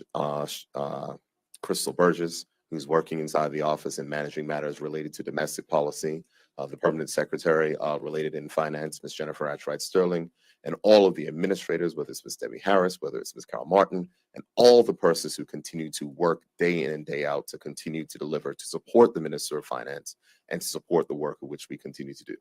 So I just want to ask the whole House extend our thanks to them, as they are doing great work. You agree, Cole? That's good. A point of agreement. Thank you, Madam Chair. I will excuse if members of the public hear a little bit of grumbling. That is my stomach, but that's okay. I have 26 more minutes left until lunch. I will now move on to Head 11, the Accountant General. Cole, just so you know, I'm just about halfway through. You're laughing. I will not leave 5 minutes. I'll leave a little bit more. I want to hear the Shadow Minister of Finance. I want to see if he's improved from his budget presentation, giving false and fictitious numbers. You know, it's the real thing. Oh, don't even start, Cole. Now you're going to get started. Let me move on. Members. Madam Chair, I would now like to present the budget for Head 11, the Accountant General's Department, which is found on pages B108 to B111 and C11. The Accountant General's Department was established under Section 4 of the Public Treasury Administration and Payments Act 1969 and has responsibilities for the administration of the Consolidated Fund. The functions and responsibility of the Accountant General's Department are critically important in the role of governance. The department is key in helping to undergird the financial controls and processes that are in place with respect to the public purse. The department's mission is to develop and maintain quality financial reporting, employee health insurance, treasury function, internal control, and effective use in technology to aid in decision-making. In line with its mission statement, the department's objectives are: first, to improve the efficiency of financial statement process, enabling publication of consolidated fund financial statements within 6 months of the government's financial year end. Next, to provide quality service to all stakeholders. Third, to safeguard the assets of the government by ensuring adequate internal controls are established and are being followed by all sectors of the government. Fourth, to provide financial management oversight, guidance, and support to government ministries and departments. The department is divided into 2 program centers as follows: 1101, Consolidated Fund Administration, which oversees all the activities of the Consolidated Fund, and this is further broken into 6 sections. I will go over the 6 sections. First, policy planning and management, setting the strategic direction and general administration of the department. Financial reporting, accounting and reporting on the Consolidated Fund and other public funds. Next, compliance and disbursement, execution of payments for purchased goods and services, revenues receiving, collecting, and recording of government revenues, including fees and taxes. Next, treasury management, cash management and forecasting, administration of the investment of pension funds under management and risk management and insurance. Investment of the pension funds under management and risk management and insurance. And the total pension fund investments under management is $2.61 billion, broken out as follows: $592.8 million for the PSSF and $2.016 billion for the Contributory Pension Fund. Next, bank reconciliation, reconciliation of all of the government's bank accounts. And finally, financial systems, management of the enterprise system supporting the government's accounting platform. The other program center is 1102, Fund Administration, which represents the government's share of employee benefits programs, namely the Public Service Superannuation Fund, the Contributory Pension Fund, the Government Employees Health Insurance Scheme, and administration of the scheme and payment of health claims, which of course will soon be modified and combined into one, as was stated inside of the throne speech, along with HID and Future Care, and also the ministers and members of the Legislature Pension Fund, MMLPF. The department continues operating at staffing levels below its total complement of 40 post holders, with there being 10 current vacancies. Nonetheless, the department persists in efforts to identify efficiencies within its approved organizational structure. General accomplishments in fiscal year 2022-23 are as follows: the compliance and disbursement of financial and the compliance and the compliance and disbursement and financial systems sections work with the Ministry of Education and the Ministry of Finance to facilitate various relief programs implemented by the government. Vendor payments and supplemental unemployment benefit payments were paid timely and accurately, notwithstanding significant staffing challenges. Moving on, financial system section completed the E1 toolset upgrade. This upgrade prepared the systems for the application upgrade currently underway and addressed several outstanding bugs that were inside of the current application workflow. The CAPS, that sounds for the Customs Automated Processing System. Yes, that's right. Interface utilized by the Customs Department was re-engineered to bring the interface current with the latest programming methods. Next, working closely with the Office of the Auditor General and ministries, the annual audit of the Consolidated Fund was completed and signed off on December 15, 2022. While this was outside the timing per the borrowing covenant, it was in compliance with the extension approved in advance by note holders. And then finally, treasury functions and other operational service levels were maintained. Madam Chair, the Accountant General's Department has been allocated a total budget of $82,330,000 for fiscal year 2023-24, which is broken out as follows. Consolidated Fund Administration estimate of $5.91 million, Fund Administration estimate $76.3 million, and capital estimate $125,000. This budgetary allocation represents a decrease of $5.38 million, or 6.1%, below the 2022-23 original estimates. The 2023-24 revenue estimate is $750,000, a decrease of $450,000, or 38% below the 2022-23 original estimate, and this revenue primarily relates to interest earned on investments in the sinking fund. Current account estimates can be found on pages B108 to B109. I will go into some significant program expenditure changes, if I may. Let me start on page B108, 1101, Consolidated Fund Administration, the decrease of $103,000, or 2%. The current year's request or estimate reflects a decrease of $103,000, which is primarily reflective of a decrease in funding levels for vacant posts currently existing with the department. With recruitment of these posts scheduled to commence the new fiscal year, it is anticipated that full year's funding will not be required, and the budget has been proportionally adjusted to reflect this. It should be noted that the items that drive the department's overall expenditures are salaries, technical support maintenance fees for various software systems used by the Accountant General's chambers, or Accountant General, and rent. Moving on, still on page B108, 1102, Fund Administration, $76.3 million, a decrease of $4.98 million, or 6% from last year's original estimates. This program represents the costs for employee benefits. These costs are a function of the number of government employees and the rates related to respective benefits, employer overhead. For example, the contributory pension, social insurance is directly related to the national contributory pension rates of contribution. As the employer, the government ordinarily matches its employees' contributions to the PSSF, social insurance contributions, the CPF, GHI contributions, and premiums, with the exception of some departments for which the government pays both the employer and the employee share, and the ministers and members' contributions to the MMLPF. Contributions made to the PSSF and CPF are invested to fund future pension payments to be vested retirement government personnel. The rates of contribution are 9.5% of salary for uniformed services personnel and 8% of salary and wages for other government employees. The current combined employee contribution for the contributory pension fund is $71.84 per employee per week.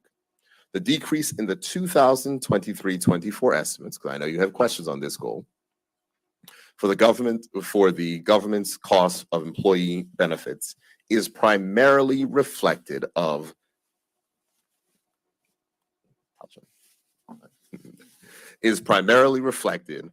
decreased staffing levels throughout the service.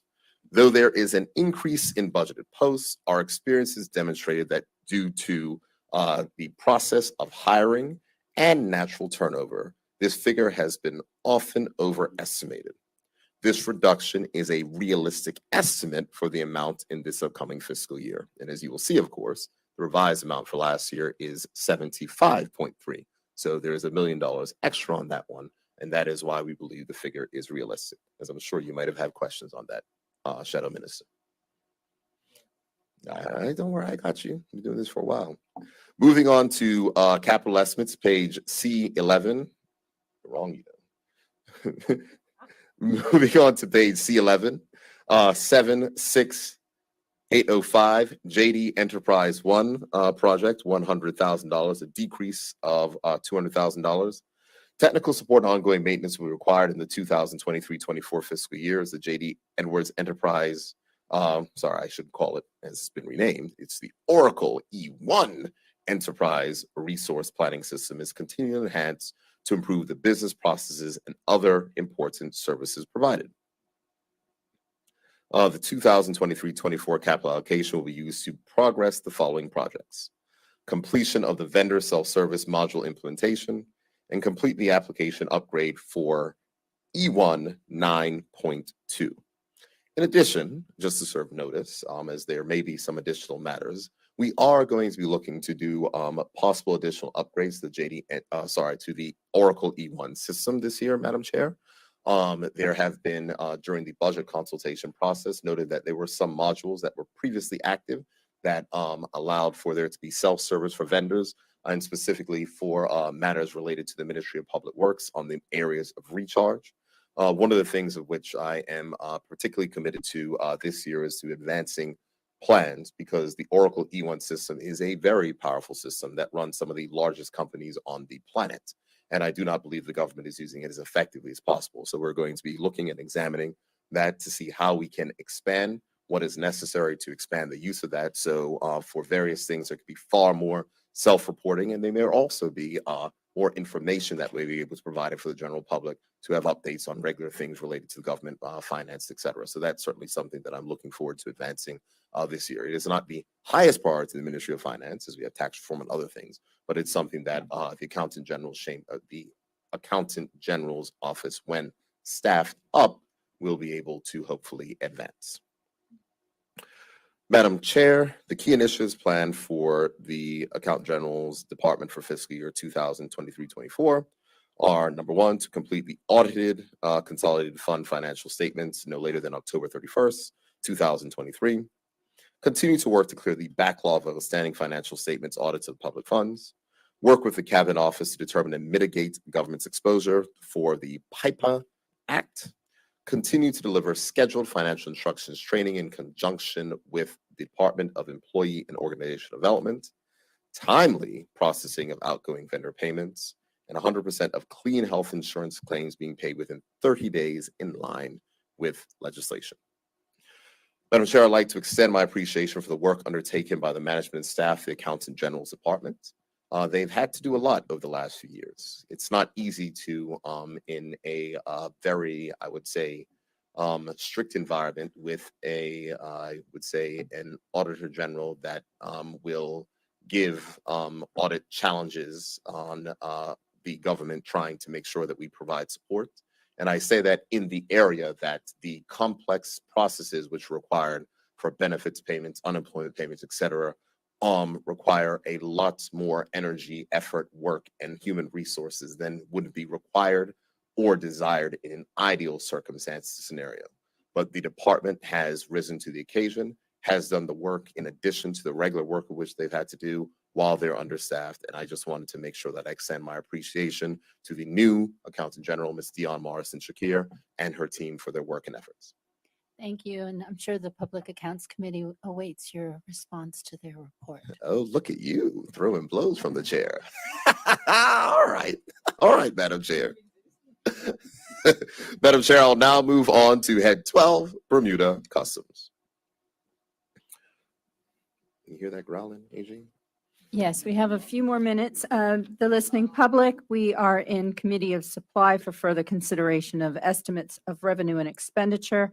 We are just listening to the briefs for the Finance Ministry. The Minister of Finance will cover or has covered 10, and he is covered 11, and he is now beginning Head 12. We still have Head 28, 38, 39, and 58. We will be breaking for lunch in approximately 10 minutes, but if the minister would like to introduce his next Head 12. Thank you very much, Madam Chair. Madam Chair, I'll now speak to the Bermuda Customs Department revenue, which is included on the Ministry of Finance. Custom expenditures are included along with the Ministry of National Security, which was debated on Friday, March 3rd. Madam Chair, the pandemic has certainly placed a strain on a number of businesses in Bermuda, and in recognition of this, the Customs Department, following direction of the Ministry of Finance, has continued to make available a program of duty payment deferment for local businesses that are experiencing financial hardships. I want to say that again, Madam Chair, because a lot of people say that we don't do this. The government has a duty payment deferment for local business experiencing financial hardships. The program allowed for temporary deferral of duty for up to 6 months for qualifying businesses. However, in exceptional cases, arrangements could be made for an even longer deferment period. The Customs Department is proud to be involved in this program, which is giving a helping hand to businesses in the community.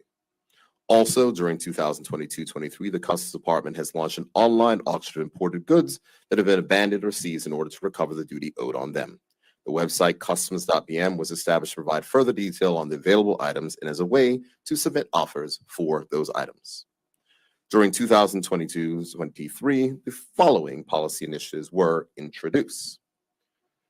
First, creation of specific national tariff codes for cash and negotiable instruments. This involved the introduction of separate national codes for banknotes, check forms, and stock or share bond certificates and similar documents of title. These proposed new national codes were intended to make classification of cash and negotiable instruments easier for importers and to facilitate more detailed statistical reporting on declared imports and exports of currency in support of Bermuda's anti-money laundering efforts. Next, the reduction in the rate for LED light sources. This was done to help cushion the cost of deflationary pressures that rise from energy prices. The duty rate for energy efficient light bulbs was reduced. It was expected that the resulting reduction in the price of LEDs would encourage their use, thereby reduce the amount of money spent in the community on electricity. Next, they were harmonizing amendments to the simplified tariff currently in use by the post office and courier services, and a number of textual changes and new national codes were introduced in Chapter 98 of the tariff to better align to the subheading descriptions of heading 9803 with those headings of the first 97 chapters of the first schedule to the Principal Act. That's right, 97 chapters. Fourth, to expand the scope of duty relief available to the Bermuda Hospitals Board. A new end-use duty relief in the fifth schedule of the Principal Act was introduced for hospital operating supplies. This was done to assist the Bermuda Hospitals Board in offsetting operational expenses. The period of relief was restricted to 18 months from the 1st of April 2022 until the 30th of September 2023, though we may be discussing further extensions. Further, fifth, new end-use relief for fuels.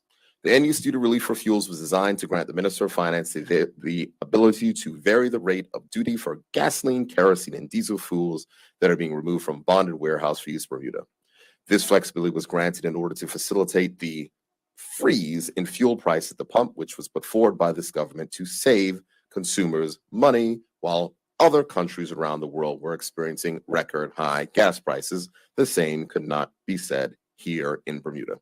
This was intended to be an effective mechanism which will allow for relief for families, taxi operators, fishermen, tour operators, and local businesses. The amount of the relief under the initiative for fiscal year 2023, though estimated to be approximately $6 million, ended up being $11.6 million. Significant amount. 6, introduction of zero duty rate for essential foods. A zero duty rate was introduced for 21 categories of essential foods, and I'm not going to read the whole list as we read them before, but this was done in pursuant to recommendation from the Cost of Living Commission on an economic relief initiative for a basket of essential commodities. Next, also, as we had a little hiccup as we discussed in this house when we brought the bread bill, new end-use duty relief for goods for the local commercial manufacturer of bread as well. This was added to ensure that there was end-use relief introduced for goods that were imported for or used only in the local commercial manufacture of bread or baked goods by a business or organization that was approved for that purpose by the Minister of Finance. To go to the customs revised projected revenue shown on page B113 of the estimates book for 2022-23 is $228.7 million, and the projection for next year, 2023-24, is $231.9 million.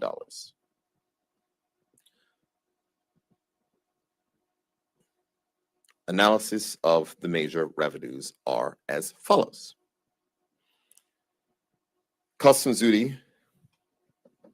The revised forecast for customs duty collections have decreased by $4 million when compared to the original. It is expected that duty collections will return to normal levels in 2023-24, and consequently, the forecast for 2023-24 shows a conservative increase of $2.9 million, or 1% from the revised 2022-2023 forecast. I will explain why the duty forecast is conservative for the Shadow Minister of Finance. The duty revenue forecast is conservative as we are not anticipating an $11.6 million shortfall to cushion the impact of rising oil prices. However, we do not know what the future holds, and if there is another spike in global gasoline prices, there may be a need for the government to implement measures to protect consumers, as we did in this current fiscal year.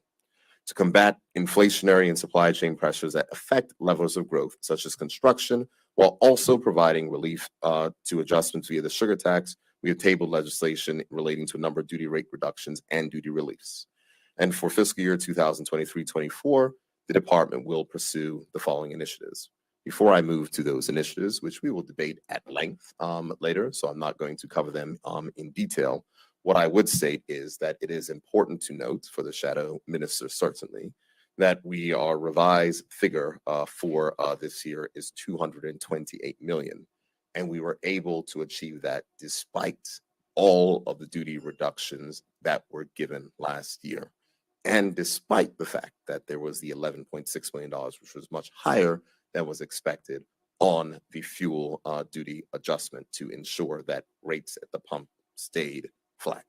And that is the reason why we're saying that this is conservative. We don't know, but if there are no spikes in gas prices, if we're able to maintain a steady thing, if things calm down globally and internationally, it is expected that there may be some additional revenue here. The items that we were going to pursue in this year is the amendments to the sugar tax, and these changes will represent a reduction of 66% to the sugar tax in certain categories of products that contain added sugar. Also, the government will introduce a new end-use relief for school uniforms, where the duty rate is currently 6.5%. There is going to be a new customs procedure code 4243 for aggregate that is used for the local commercial manufacture of concrete. We'll have plenty of time to debate that in the main house when we do the Customs Tariff Amendment Act 2023. But it's important to note that the normal duty rate for aggregate is 25%, and the reduction in end-use relief to 0%. It is expected that this change will not greatly impact revenue projections, as Bermuda has not historically imported aggregate. We typically have it here, but now we have to import aggregate as we are running out of spaces to mine or to get this out of the ground. That is why it is not anticipated that this will have a large impact on revenue, because it didn't really exist before. A new CPC 4244, which has been requested by numerous sporting organizations, will be an end-use relief for uniforms and equipment for Bermuda's international sports teams, where some of those duty rates are either at 6.5% or 25%. And we're going to make sure that those things are eliminated, because we want to make sure that rather than paying duty to the government, they are putting money in their preparation for international competitions. And also a new CPC 4245, which is capital goods relief for personal care and fitness businesses. And I know, which is something, I'm not going to go over it. Cole, I'm trying to give you some time. Be nice. I'll read it all, which we covered in the budget statement, which is something to make sure that these businesses can keep up their particular establishments. Madam Chair, other forecasted revenue sources other than customs duty are expected to contribute a total of $5,228,000 during 2023-24, which based on our forecast will equate to about 2.3% of the revenue collected by customs. There is little indication that receipts in these areas will change significantly from the revenue levels received during the 2022-23 fiscal year. As I close out on Customs Department revenue, I wish to give sincere thanks to the collector and customs teams for their support, for their work and support of the Bermuda's economy in this area. Though we only have responsibility for customs revenue at the Ministry of Finance, some of these issues are particularly complex. And when dealing with issues such as changes to the sugar tax, when dealing with issues which had to be implemented in order to freeze the prices for fuel at the pump, these are some complex issues, but the policy team and the revenue team at the Customs Department have always been responsive, have always been good, and have been able to deliver. So I want to make sure that we extend our thanks to them for the work which they're doing to support us as we do what we can to help our constituents cope with record global inflation. With that, Madam Chair, I am happy to break for lunch before I move to head 28. Thank you, Minister. We will take our break and we will resume in Committee of Supply to consider the estimates of revenue and expenditure for the year 23-24 under the Ministry of Finance. We'll continue this afternoon and we will be back at 2 p.m. Thank you, Madam Chair. Thank I you, move that the Minister. House, the committee do now adjourn for lunch and to return at 2 p.m. The committee does now adjourn for lunch and will resume at 2 p.m.